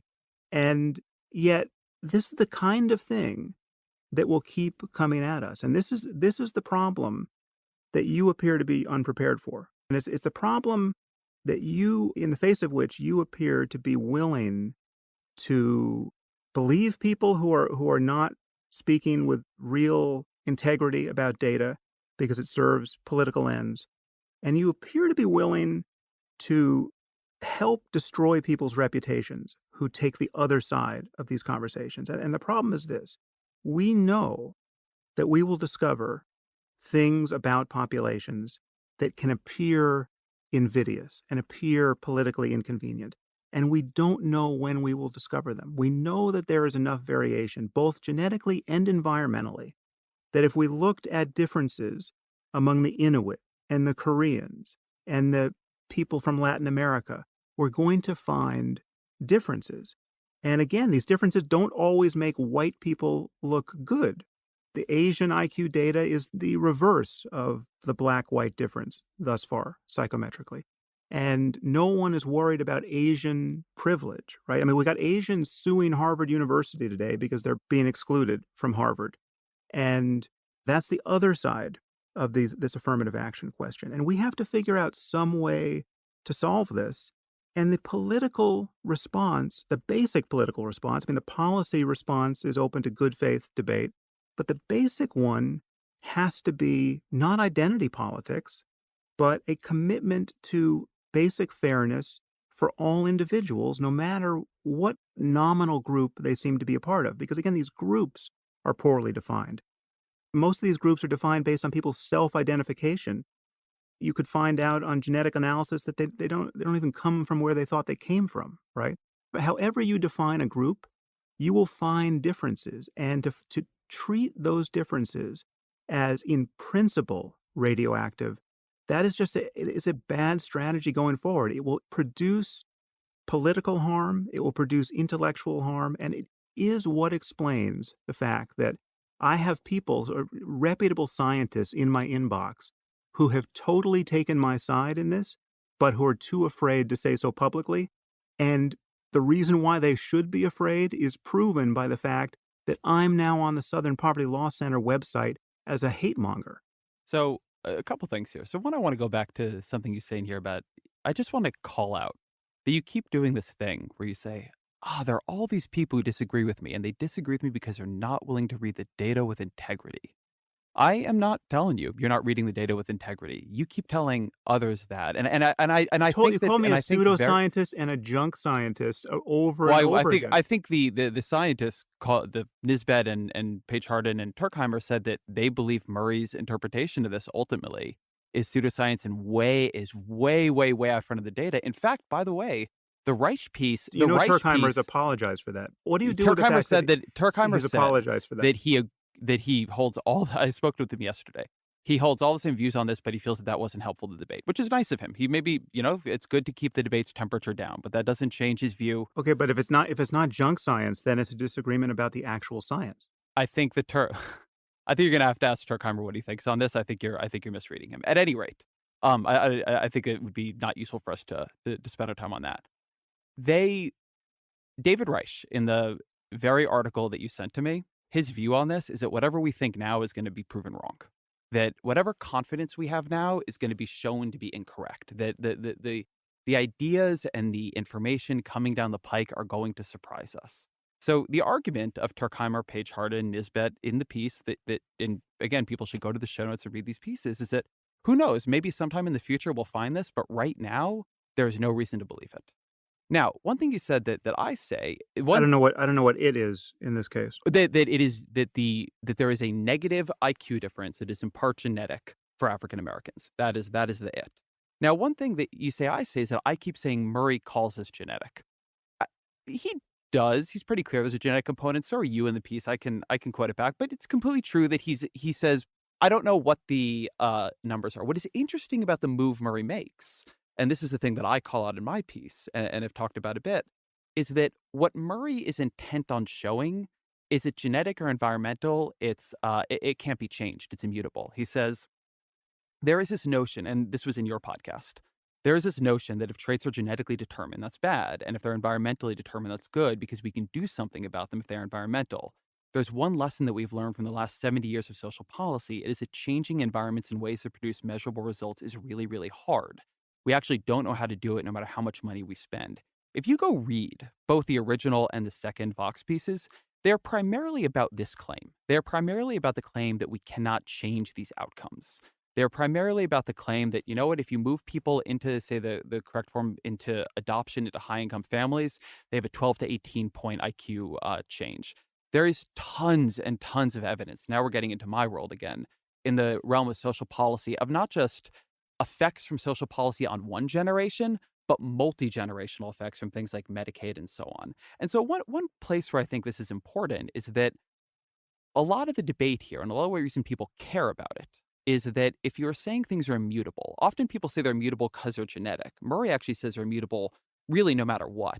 If you say they're immutable, that's actually a way, and this is what Murray does, again, explicitly and repeatedly, both on your show and in other places, is say that because they're immutable, that really means that this is not kind of on us. This is not on us, white America or America broadly. And we don't have to kind of feel so bad. We can embrace a politics of difference. We can begin removing some of these social supports. Don't need to have as much affirmative action. Don't need this employment non-discrimination stuff. We can cut the size of this social welfare state. He wants to do things that stop pushing people up as much. And then, of course, and this is the way this has always gone in American history, then when people don't advance, folks will look at that and say, hey, look, they're not advancing. They're not closing the gap quickly enough. That just goes to show the problem is innate. Now, this is something you brought up earlier when you brought up that quote from Murray about luck. And I think it's an important conversation. I think that if you follow Murrayism on this, if you were doing it without the political commitments he brings to it, it actually takes you to a very radical and interesting place. If you say that our IQ is genetic, environmental, but at any rate, it's not our fault because we don't choose either one of those, and there's not much we can do about it. And not just our IQ, but something you've said is that, a lot of traits come down like this, the big five personality traits, determination. I mean, look, you can connect genetic inheritance to divorce, right? It's got I think it's a 0.2 or a 0.4 correlation. So if you begin to believe that, actually you begin to ask the question of, should do we deserve what we have? Should society be vastly more redistributive than it actually is? Should we be much less within this construct that what we're getting because of hard work and determination and intelligence and the application of our talents? And in fact, we need to move to something that is, I'm not literally advocating this, but more in the range of full socialism. What I think is so interesting about the way he takes this debate, and I recognize this is not something somewhere you took the debate. I do think this is a useful thing to talk about, is that if you really did believe things were immutable, if you really did believe that this was our inheritance, both environmental and genetic, and we can't do much about it, then I think the implications of that are radical. And the implications aren't that you take away help from people. It's that you say pretty much what all of us has is primarily illegitimate. We didn't do anything to earn it. I just happened to be born with, the collection of talents that got me where I am. And as such, what we should spread around in society is much more vast. Funnily enough, I don't ever see people take that attitude on this. Again, the history of these ideas in America is they tend to be used to justify the status quo, not radically more generous versions of the status quo. But I do think that's interesting, and I don't understand why people don't take that leap. I think that the implication of this is it's luck, and if you want to believe that, and again, I don't believe they're immutable. I don't think that's what the evidence shows. But if you do believe they're luck, I don't think it takes you where he went in your conversation. Okay, well, there is some more confusion here. I'm sorry, but your representation of the state of the science is very Nisbetian, and that's not an accident. And then one wonders why you wouldn't publish the other side of a good faith scientific debate, especially when you have someone like me complaining about the harms reputationally that come with publishing only one side of it. Do you want a quick answer on why we didn't publish higher? Sure. So during this, and people heard your explanation at the beginning, but we published a Vox piece. The Vox authors were getting a lot of criticism from you and others, which is, it's reasonable to debate. During this, you were emailing me and you'd publicly challenge me to a debate. If you had emailed me, number one, there's no guaranteed response from somebody's handpicked expert. And I mean, that's not how the New York Times op-ed page works or the Washington Post or anything, but it's a reasonable ask to make. If you had come to me and you had said, "Hey, look, I don't think this piece was fair to me. I think, this guy Hire wants to write something. Take a look at it." I might have been open to that. But what you did was you came to me and you said, "Let's debate." And I had agreed to do it. And not only that, I'd agreed to release the debate to Vox. So people were going to hear you defend your position. Now you are backing off of that and demanding instead that I publish a handpicked expert. And that's just not the way this works. It wasn't handpicked. This guy came out of the blue. I didn't even know who he was at Well, that point. So it was somebody you preferred who had your views. I thought that I was giving you the opportunity to respond that you wanted, and now you were privately trying to pull that back and do something different. And that to me was just actually bad faith. okay. What you should understand. So for the record, Okay. Well, what you should understand, and I've said this many times, is that the opportunity to respond is no opportunity at all. I mean, it's the opportunity to continually to be slimed by association with these seemingly radioactive ideas. It's the opportunity to seem to care about racial difference, even though you don't, just in an effort to prove you were not guilty of a racially biased misreading of the empirical data. It's not an opportunity that I want. It's not an opportunity that I'm happy to take in this conversation, because merely talking about, again, I would just take it back to something as superficial as the Neanderthal data, right? Had that broken the other way, and the factual claim to make is that black people are part Neanderthal and white people aren't. It's the opposite. But if had it gone the other way, you look like a racist asshole even paying attention to that. There's just no way to talk about it, given all of the associations with race and Neanderthals and all the rest. And what I'm saying is that we have to grow up. We have to treat our audiences like adults, not like dangerous children who will plunge into some toxic politics if you talk about the science in a disinterested and dispassionate way. And we have to stop sliming people with the worst motives when they find themselves in the possession of these kinds of facts, or even when they argue for social policies that you don't agree with. Now, again, I'm not defending Murray's social policies. I don't happen to agree with socialism because I think it doesn't interface with human selfishness in the right way so as to leverage human energy in the right way so as to produce good societies. I think we know that socialism doesn't work, but I am very sympathetic with some engineering of a tide that lifts all boats. And I don't know if that's universal basic income or some other way to redistribute much more than we do. And as we get into a world of more and more abundance, I think that has to be the solution. I've written a lot about wealth inequality, and I've worried about wealth inequality. You can Google I think my first article on the topic is titled "How Rich is Too Rich," and you can go down the rabbit hole after that. But this is something that I spent some time on. And if you know my views on free will, you'll know that I think it's all luck, even if these things about us are changeable. And I don't agree that, I mean, the problem is, yes, it's hard to change your IQ. We don't know of an environmental intervention that reliably changes people's IQ. And Murray's right about that. I'm not saying that we know that the differences between various groups in IQ is all genetic or even mostly genetic, but it's certainly prudent to assume that genes are involved for basically every difference we're going to find. And that is an argument that I could have with Turkheimer. It's a losing argument because everybody thinks this is toxic to even talk about, but I don't think Turkheimer's being honest about the science there. And there is no scientist I've spoken with in a sidebar conversation who thinks he's being honest with the science there. And again, these are names that would be well known to you, but who don't want to touch this with a 10-foot pole. Sam, you said already in this answer that the thing you can't do in this discussion is slime people's motivations. I would say, and again, I really urge people to go read these pieces. Nobody tried to slime your motivations. They said you were wrong, and they actually said, this is really wrong. No, no, you It's said our conversation was of a piece with the worst crimes, social crimes in American history. I said, and I will say, and I do The you onus was on us to prove we're not Nazis. I mean, that was the implication of what Turkheimer wrote. can I ask? Well, I didn't say about nobody ever said Nazis, but let me No, ask you they didn't something use the actually about word that. Nazi. I'll Yes. throw this one back to you. Something you've brought up a couple times is something I wrote in my piece, and I am actually very happy to talk about this. I say that the belief that African Americans are genetically less intelligent than whites, and then also inferior in other ways, which I'm not saying you guys said, is our oldest and most ancient justification for racial inequality and bigotry. Do you disagree with that? When you look at American history, when you look at what we said at the dawn of this country and all the way through the 1950s and 60s, when I say that, am I wrong? In a sense, you're wrong. I agree with the spirit of it.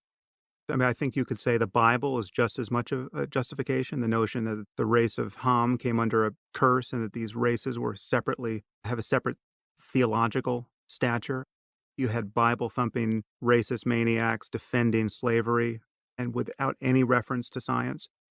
That's a great American tradition. I think tribalism is at the bottom of it, and perceiving other people who look different and sound different from yourself as ineradicably different. I think that is a problem we must outgrow. And I fully agree with the social concerns that follow from noticing how far we have to go in outgrowing it. I think something here is that one of the things I detect in this conversation, this maybe gets to something we discussed that we would talk about later, and it's maybe we've hit that point. I something I detect here is the idea that, and I want to think about a phrase this carefully because I want to do it without making you defensive, is that ideas can only fit into this lineage if they are being said with racial animus, if they are being said by someone who doesn't like the people they're talking about. And I think an important thing when you study the history of racism in this country is that it has always had a scientific wrapper. It has always been not something people thought they were doing because they were hateful, something they thought they were doing because it was true. Because I quoted in my piece Thomas Jefferson, who brilliant man, like a brilliant, genteel man, one of the great But a slaveholder, a too. slaveholder, and not just a slaveholder, but a particularly vicious one. But one of the reasons I quoted him is that at the end of the bell curve, one thing Murray does is endorse the idea that a correct understanding of stratified cognitive capacity, which operates racially and in other ways, should make us re-embrace what he calls a Jeffersonian politics of difference. He quotes Jefferson talking about how important it is to understand that people in society are fit for different uses. They're fit for different places. And I think now we look back at Jefferson and say, that's ridiculous, like the way you're talking about it. It is grotesque. But when Jefferson was doing it, he felt himself being genteel when he was saying that, African Americans cannot compose thoughts above the level of plain narration. We now look at that and say, the country that created James Baldwin, you think that? But, Murray, and I'm not accusing him of holding Jefferson's views on race, he clearly doesn't. But he then, in a very different way, comes out and says, look, like, we just need to accept that people are different, as Thomas Jefferson taught us. And Do you doubt that people are different? I mean, I just said that I'm not as smart as John von Neumann. Do you think maybe secretly I am as smart as John von Neumann? I doubt that we have, given the experiment we have run in this country, given the centuries of slavery and segregation and oppression, given locking people out of jobs, out of good schools, out of building wealth, out of going into top professions, out of being part of the social networks that help you advance, the amount of violence and terror and trauma that we've inflicted on African Americans in this country, I absolutely doubt. I truly, to the core of my being, doubt that we are at a place where any of us should have confidence saying that the differences we see in individuals now reflect intrinsic group capacity. I think that every other point that at Okay, every but that no at one, but even Murray wouldn't say that. that at every other point in American history where we have said that, that is exactly what Murray says. That at every other point in American history, There's again, there's there confusion there is not creeping in here. confusion here. I mean, we you can you'll be Okay, able well, to I'll try to you'll sort it sort it out in out, my of next course. volley. So Yes. that at every point in American history where we have made that argument, we now look back, and I mean, this is not going way back, right? Segregation. My mom was alive in segregation. Charles Murray was alive during segregation. We're talking, I think it's within the week of the 50th anniversary of Martin Luther King's assassination. I mean, this is not ancient history, it is recent history. And I think we look back and we say, man, they really had it wrong. And you quoted back at me something that I think it's either I say it or the Vox author say it. Now I don't remember. But that, yeah, if you're having a version of this conversation again, it is incumbent on you to say why you're so sure it will be different this time. And Murray does say, he thinks that some combination of genetic and basically mutably environmental characteristics make it so we can't do much about this. And there just are big differences between the groups. And it's just going to remain that way. And American politics needs to rearrange itself around that reality. And yeah, I strongly disagree, and I disagree because of American history, and that is why my fundamental criticism of that conversation was that you needed to deal more with the history of this conversation and the history of this country. But even in this conversation, you are unwilling to differentiate scientific fact and scientific data and reasonable extrapolations based on data from past injustices in American history. These are totally separate things. Now, we disagree on what a reasonable extrapolation from the data is. What we can't disagree about is that the two sides of that conversation about scientific data appear to be given a very different moral treatment by you, right? So Turkheimer and Nisbet are well respected scholars. Murray and I are people who need to be conjoined with this horrid history where our conversation is described as disastrous and dangerous and horrific and trafficking in the most harmful tropes, where we land on the hate speech page of not even speech, just the hate page of the Southern Poverty Law Center, and where I have scientists who are effectively in hiding telling me we're right about the scientific conversation. That is just the status quo here. I'm saying that's dysfunctional, and I'm saying it is unethical, right? That's one point. That is a completely separate problem from the problem of racism and the problem of racial inequality.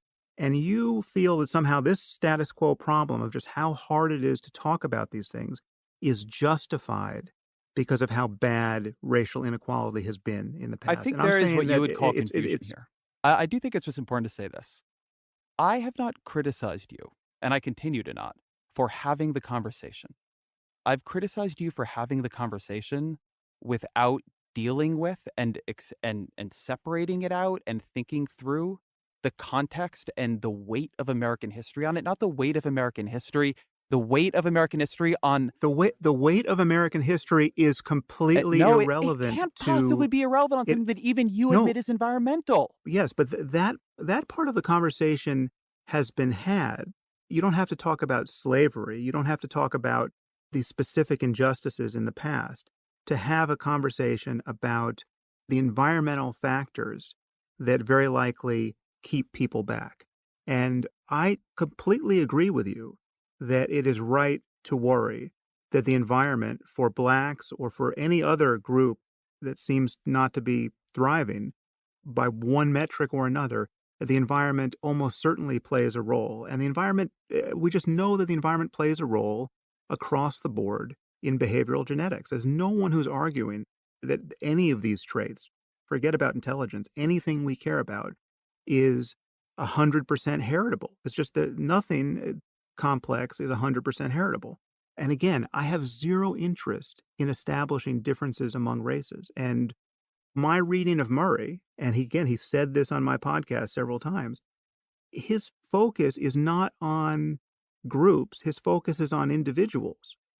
And it's just a fact that individuals find themselves with whatever cognitive toolkit they have, however they got it, based on genes and environment. And we have a society that is massively rewarding specific tools. No one on Murray's side of this debate is saying that all social self-worth is indexed by IQ scores. No one is saying that. And this is the point I was trying to make when I said, look, am I inferior to John von Neumann? I don't think so, and I don't think you think so, right? So what's at stake here is not a person's intrinsic worth. And using words like inferior completely loads the dice here. I mean, that is a highly charged moralistic assertion, which just does not map onto any sane person's thinking about this. Yes, it mapped onto Thomas Jefferson's thinking about this, but to summarize what I'm doing with the slaveholders of our distant past and talk about these things as though it's a single set of ideas, it's just completely unfair But let me journalistically, ask you the and it question on has that. the consequence that I've described. Why let me try to think about how to phrase this question. You say that it is unfair journalistically to put your conversation within the lineage of the conversation going all the way back in American history and all the way, as you say, pre-American history. In fact, in my piece, I quote Voltaire and Hume and others. That at each point, European descended white men of scientific mind looked around them, looked at the society they saw, looked at the outcomes people had in the society they saw, looked at the science pulled from those outcomes, right? And it was called science back then too, and said, you know what? What we are seeing here is a result of innate differences between the races. And but it's something I'm just going to say, we've not even talked through questions of like what it even means to talk about races and the way that has changed over time, but I'll just bracket that. And at each point, that has been, it's been justified in different ways with different kinds of science. But, now we look back and we say, oh man, they did not know what they were talking about. That was ridiculous. I mean, look at what was going on in their society. But they looked and they ran their studies and they ran the numbers and they said, um, there's just a difference here. There's a difference here. And that is why things are turning out the way they are. Tell me why it is unfair to put Ezra, I'm pointing out that the bias. your conversation in that lineage. Why the burden of proof is not actually on you to say, here's why it is different this time. Here is why we are at a point, either in American history or science or whatever, where that that is no longer like we are certain that nobody in 50 years is going to look back at us and say that. Because scientifically, what the scientists who are on my side of this argument think, and they include James Flynn and many others, they say that's where we are here. Not quite, but okay. Well, I just quoted him to you. I just spoke to him 2 days ago. Yeah, no, but it was still a misleading summary of what he said. I know I what he's on record okay. saying I here, just spoke to him, and you're interpreting it in a way he that you no, I'm like. not I interpreting. understand that, James but Flynn just said to me 2 days ago that it is consistent I with the evidence that there is a I genetic understand what you advantage or said. disadvantage for African Americans. that it is entirely possible that the 10-point IQ difference we see reflects a 12-point environmental difference and a -2 genetic difference. That Sure, sure. Many things are possible. We're trying to judge on what is plausible to say, and more important, I am worried about the social penalty for talking about these things because, again, it will come back to us on things that we don't expect, like the Neanderthal thing, right? Like that comes out of left field. Had it gone another way, all of a sudden we can't talk about Neanderthal DNA anymore. And there's no point in having our politics be hostage to these kind of tripwire effects where you say something that seems politically invidious merely talking about the data as they are. I mean, unless every population of human beings has exactly the same mean and the same variance for every trait we care about, we are guaranteed to be blindsided by these differences that seem important to people who care about differences among groups. The end game here is to not care about differences among groups, to treat individuals as individuals, and to realize that yes, people have different sets of gifts and competences. We can give people whatever advantages we can, and we should. We're moving into a future where we'll be able to change these things about ourselves in very intrusive ways. We'll be able to change our genes. We'll be able to change the genes of our kids. We'll be able to put technology directly into our brains. And not everyone will have access to this technology at the same time. And this will open a door to another aspect of inequality that could be hugely consequential. This is all stuff that we have to get ready for. But the way to be ready is for good and intellectually honest people to be willing to talk about the facts of biology and various things we understand about things like intelligence without losing sight of our political and ethical commitments to one another. And those commitments just have to be to make the world better and to treat everyone fairly and to treat one's political opponents fairly. And there's a real shortage of people who can do this right now, Ezra. And your style of dealing with this is part of that problem. It is why, again, I mean, you haven't commented on this. I'll give you another example because you don't like the examples I've given. I mean, I've given you Southern Poverty Law Center. I've given the fact that I've got scientists contacting me who won't go on the record, who fully support me and Murray. But I mean, take Andrew Sullivan. I think he's a mutual friend of ours. I mean, he's certainly a friend of mine. He came to my and Murray's defense. I assume you don't think Andrew's a racist. He merely for coming out down on our side of this particular contretemps, he's being slimed as a racist now. Okay, that is the environment in which we're having this conversation, and that's why that's what I call a moral panic. It's not good, and again, we're going to be continually played by new data. And the basic principle here, scientifically, which Turkheimer's allied in, and you seem to want him to elide it, or you seem to be happy that he elided it, is that yes, it is safe to say that there are genetic differences among genetically isolated populations.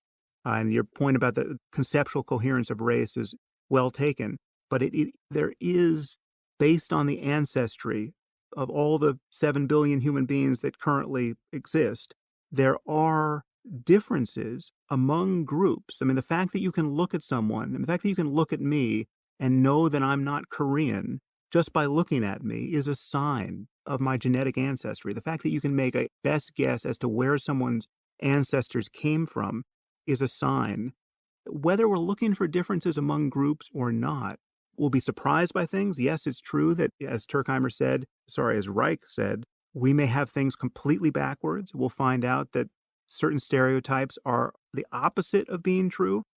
But we might find out that certain stereotypes are true. I mean, Turkheimer used an example in one of his pieces, I think it was the second one, where he said, what if someone does a genetic analysis of materialism or finds, multivariate genes that covary with a person's materialism, and we find that these genes are overexpressed among Jews? What then? Right now, he put this out as though like this was going to be so radioactive that, it's just going to bowl me over or bowl anyone over who's, didn't care about the black-white data, but will all of a sudden care about the Jewish data.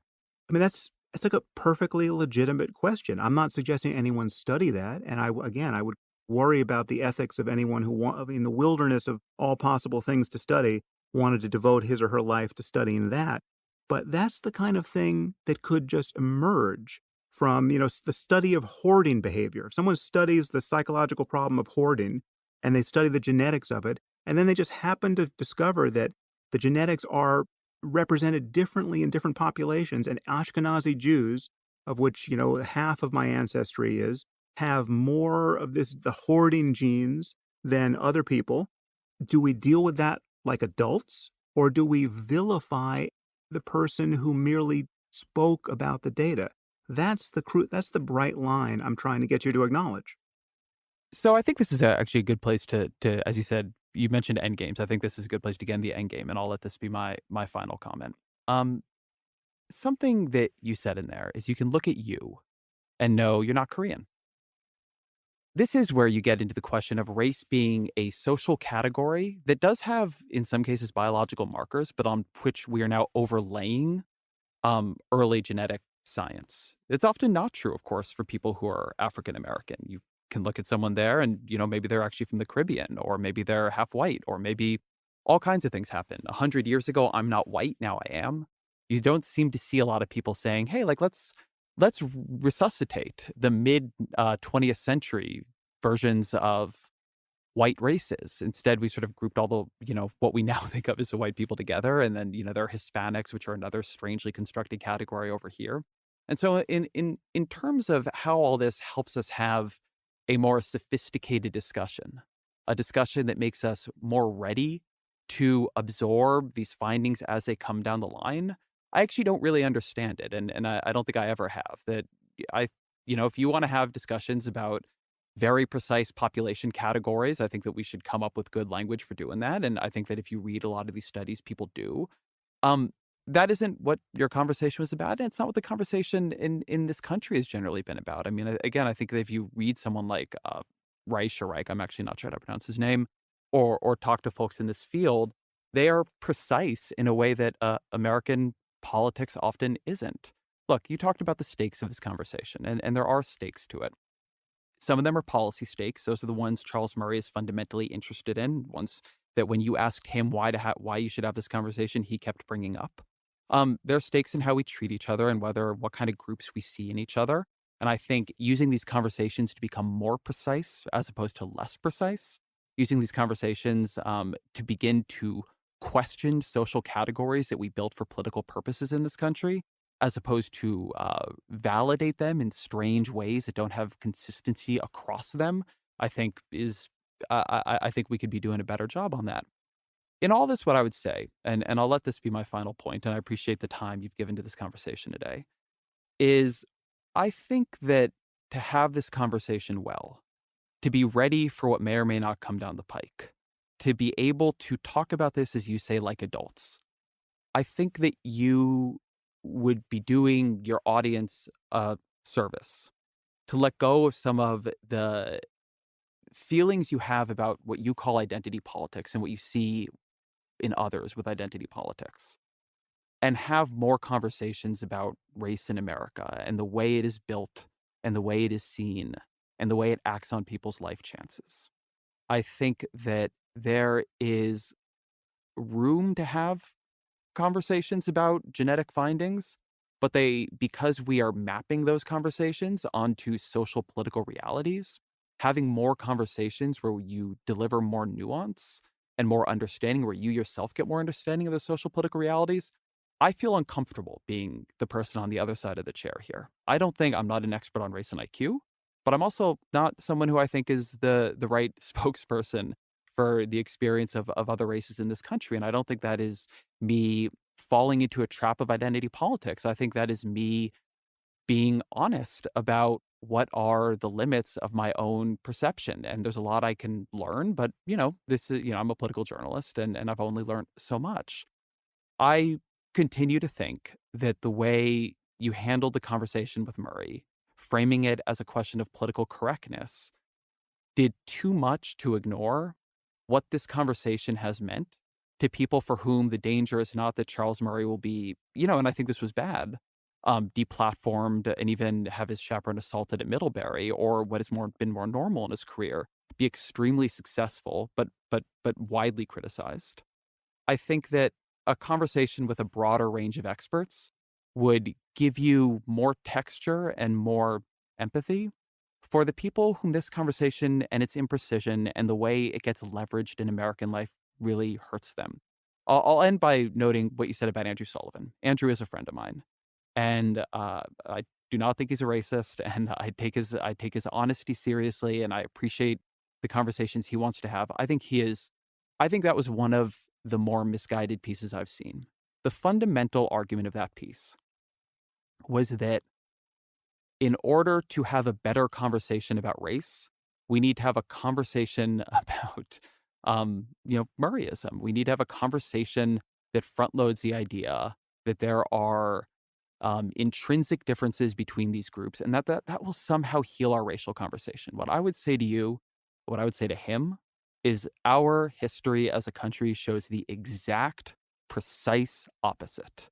That at Well, no, I certainly don't think Murray would say that focusing on the well, intrinsic differences that between is what groups Andrew is said. a way of And you brought up Andrew's piece, so I'm just noting that. And so I think it would be good. no, Andrew said that focusing on the Here, intrinsic I'll pull up differences between groups is a here, way to let me heal hold our racial conversation for 1 second divides. here, and I'll just call up the headline Sure. of his piece, if you don't mind.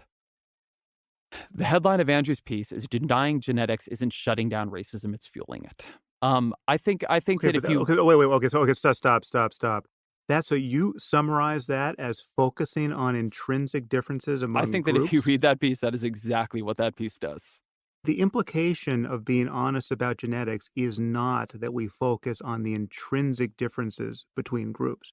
I mean, first of all, again, every individual has their own genetics, right? And you could sample groups on the basis of really dumb ideas and find different means. And they would either be entirely genetic or entirely environmental or a mix of both, depending on how you had picked groups and what you were studying. And it's just the reality is that we are going to be running into differences among groups no matter how Key you of what define Andrew them. says in the piece, and I'll just quote it.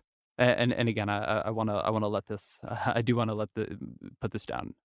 At the same time, if we assume genetics plays no role, he's talking here about intelligence, and base our policy prescriptions on something untrue. So now he's saying that we're pretty sure genetics does play a role in group intelligence differences. We are likely to overshoot and overpromise in social policy and see our rhetoric on race become ever more extreme and divisive. We may even embrace racial discrimination as an affirmative action that fuels deeper divides. What I keep seeing in this conversation is white conservative men who want to say that we are at a point where we can say with reasonable confidence that there are intrinsic intellectual differences between the groups that are at least partly genetic, that is a reason to look at the inequities, the racial inequalities in American society and say, hey, look, that is not just a consequence of our history. That is just something that is innate to us, and we should not be overreaching. No, I'm Well, going let to me be finish. clear. You haven't heard You're that right. from That's me. totally a fair point. I would criticize you for not calling it out more, but you are right. You have not said that. But I've been talking about. I've been careful in who I say I am hearing that from, and that will somehow lead to a better conversation. I think a conversation that included more African American voices and more people who have specialization in the history of race in America, in the history of these ideas in America, and the history of how these ideas and social policy in America interact would lead to a better, more fruitful, more, as you put it, adult and also more constructive debate. Okay. Okay. Well, I realize we're getting to the end of our studio time here. And as much as I think we probably could use more time, I think it's probably good that we don't have the choice to grab more time. I can't shake the feeling that our audience will feel that we have been talking past one another impressively here because I do feel that and I feel like I know why, but spelling that out sounds somewhat invidious, and we don't really have time to clean up the mess. But I think, I mean, you won't acknowledge how toxic the status quo is and how unnecessary the status quo I is with apologize. respect to. I didn't respond to that. You're right. Let me give you my quick response on that. You've said a couple of times that there are scientists in your inbox who refuse to be named but who agree with you. And that there's a link to one of the Vox pieces on, was it the Southern Poverty Law Center's hate site? Was that who it was? Yeah. The reason I have not focused on this as you know, it's something you'd say in your conversation with Murray. There are tons and tons of unbelievably serious racists who find a lot of succor in Murrayism, right? I'm not grouping him with them. They love what he says. You say yourself, I'm sure all these hate supremacist groups are ecstatic about the bell curve. Why should we even be talking about it? The reason I've not really responded to that is I'm here to defend what I think, or to tell you what I think, to talk about the piece we published at Vox. It is my judgment, and I'm not going to make you answer for everyone who you did not have on your show, but who has a more sinister view than the person you did have on your show. I think that in this conversation, there are a lot of folks who take it in directions I wouldn't. Uh, I think that's true basically in every political conversation I've ever seen and been part of. Whenever I open my Twitter feed, which lately I'm not doing because I'm on book leave, mentions are always, if you go into them, a shit show, which is why I don't do it anymore. I just don't find that compelling. I think that we are having a debate.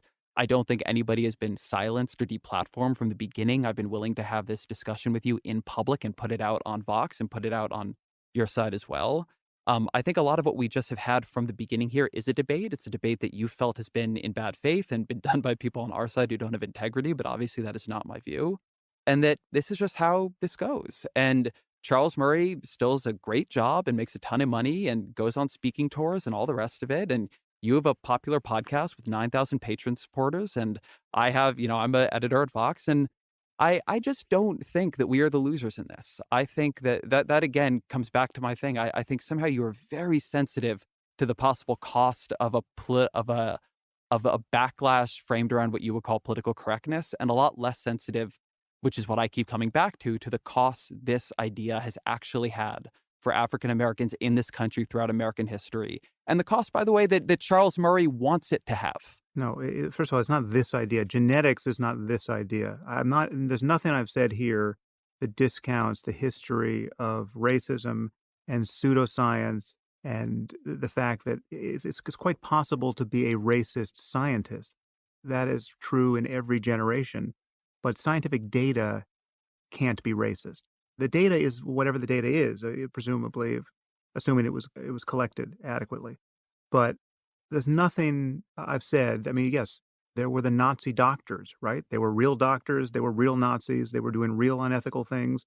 And paradoxically, they probably found some true things in their diabolical experiments, right? So you can separate these different variables. And my experience in talking to you is that you want to run it all together and give it this moral valence, which is, I have argued and will continue to argue, highly counterproductive. And my sensitivity is not to the personal slight against Murray or me. My sensitivity is to the consequential intellectual dishonesty. And when I say intellectual dishonesty, I don't mean that everyone is consciously lying, although there are people who are consciously lying.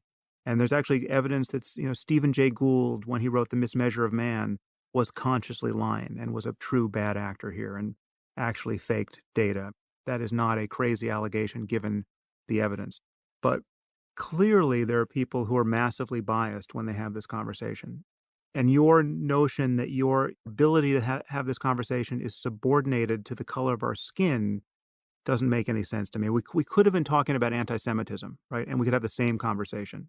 Some of the switches would be flipped because of the different histories of Jews and African Americans, but much of it would be the same. I mean, so we're both Jewish. We both have standing to talk about the history of the way Jews have been treated and the future of how they'll may be treated in coming years. And presumably we both would acknowledge that anti-Semitism is a problem, but both, I think, would acknowledge that there are places where you could detect it where it, in fact, doesn't exist. To give you a crazy example, and this actually strikes a tangent to what we've been talking about in terms of population differences and their, in many cases, impressively genetic underpinnings. So, and this is actually in Reich's recent book, of which that op-ed was a crib. The finalists in the 100-meter dash in the Olympics, the male finalists, every single finalist since 1980 has been of West African descent, right? That does not appear to be an accident, and it doesn't matter what country they came from. And it does not appear to be best explained by environment. And there's a very similar story that can be told about East Africans with respect to the marathon. There's this shocking disparity in this particular type of athletic ability that is segregated in this way based on population ancestry. It happens to be a great ability and, it's all good for those sprinters, right? But imagine if you and I, as Jews, decided to worry that maybe there was some underlying anti Semitism that kept Jews out of the finals of the 100-meter dash in the Olympics. Do you think there's a Jew on earth who thinks that? I would doubt it, right? But it's certainly possible to think, What and what is the analogy you're drawing exactly here? this is to rehabilitate the statement that Andrew made in his piece that you cast off as being somehow ethically or politically deranged. The idea that understanding the facts of genetics, in this case, might inoculate us against false charges of bigotry, like seeing bigotry where it doesn't exist, right? And in this case, if we as I'm two sorry, I just wanna Jews, make sure I understand what you're saying here. Are you comparing the idea that there are not Jews in the finals of the New York City or Boston Marathon or whatever, to the idea to the conversation about whether African Americans, after what has gone on in this country's history, are scoring worse than IQ? I'm trying to sharp I wanna make I'm sure trying I'm to sharpen understanding up. what you're saying. Yeah, it sounds like you want to give some politically correct slam dunk of this. You know, you call it politically correct, but I'm actually you're bringing up in this conversation. I didn't make you do this, just as I've not made you talk about race and IQ. No, you didn't. Yeah. It's a point that clarifies. I'm trying to sharpen up Andrew's point that you seem to not see the point of, is that if you go looking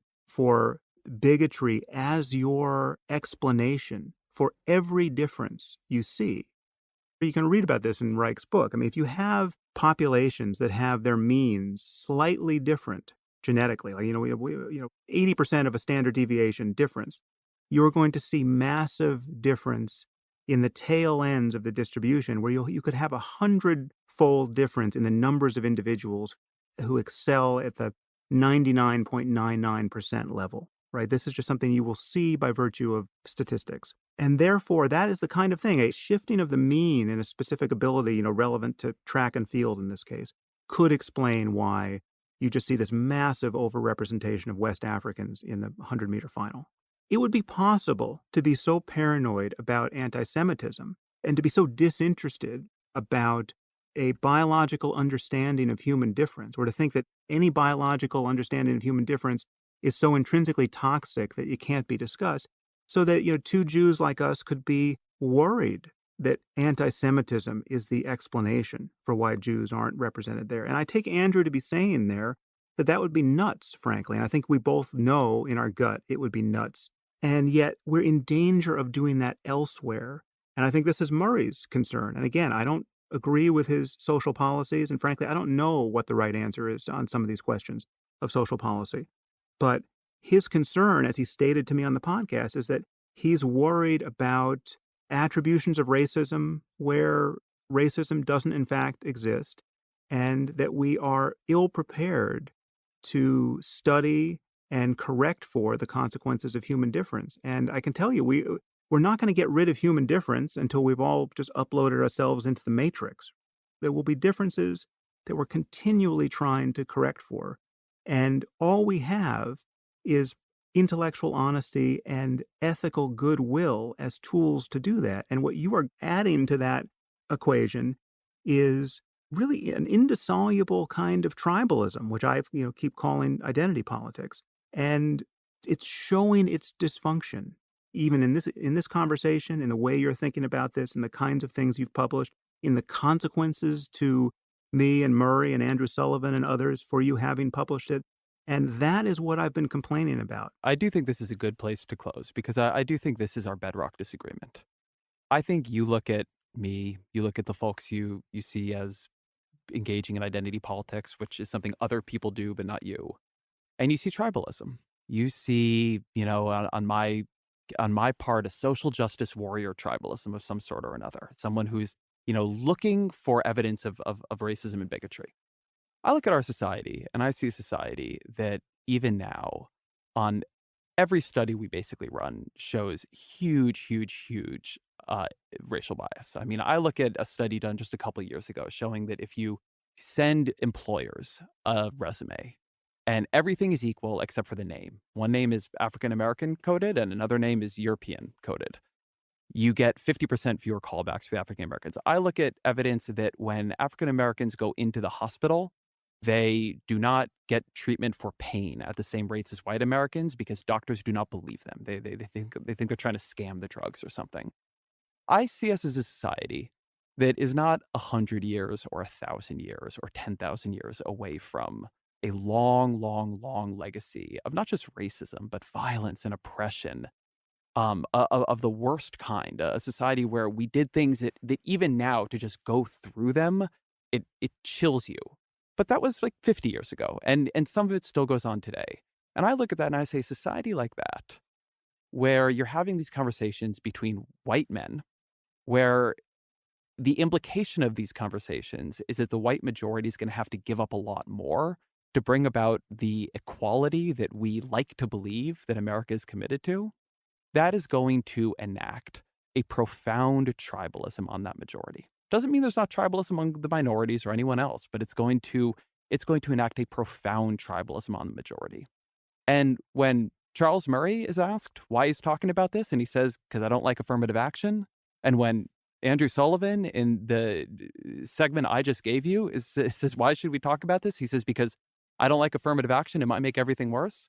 Yeah, that's the society I see. Doesn't mean I couldn't be talked out of it. Doesn't mean that if we get evidence in 25 or 50 years that, of genetic discoveries we have not had yet, that I couldn't change my view. But right now, when I look at that evidence, and I'll tell you, Sam, like I do so with integrity and trying to think through the right answer, just as I imagine you do, whatever you believe about me, I just put my understanding of where the blind spots are likely to be differently than you do.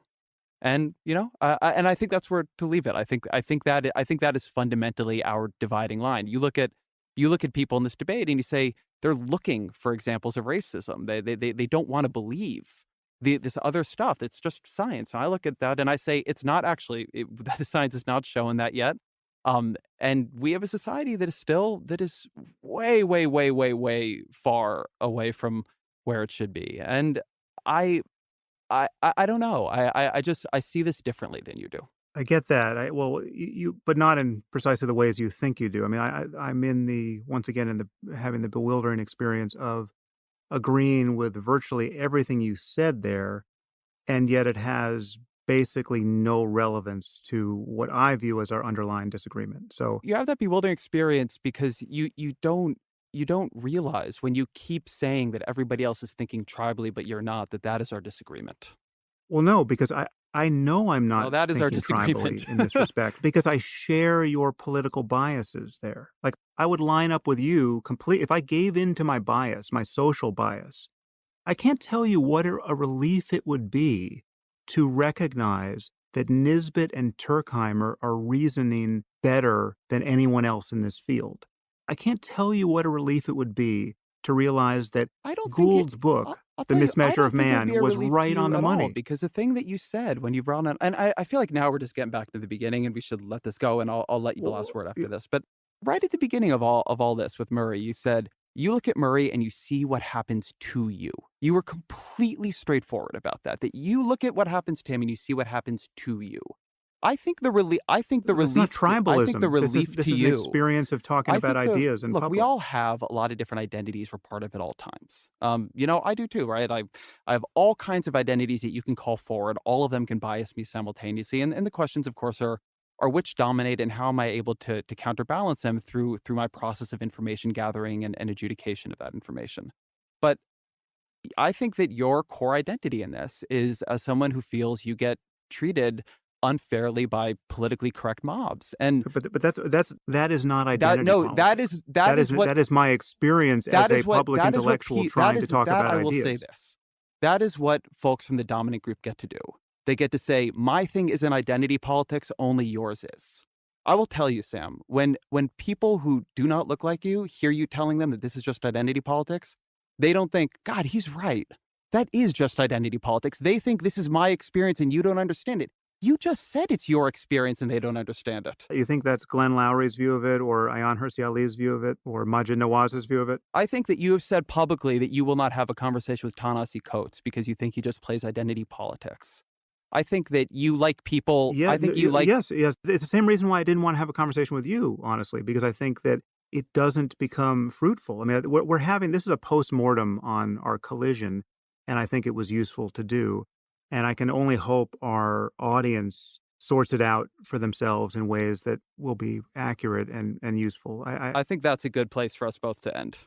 Yeah, but my experience is, again, one of you saying things that you're quite convinced are relevant to this debate, and it just becomes yet another example of conflating two totally separate conversations that should be separate. And the fact that you think I'm denying that racism is still a problem indicates that you're not understanding, how the science gets done and how the science needs to be talked about to be science. And again, Sam, there is I no part of me that is advocating for racial differentiation by science. I I hear that. I am just saying that we are going to be ambushed by data that will have a political charge, and we have to be in a position to talk about it without demonizing people.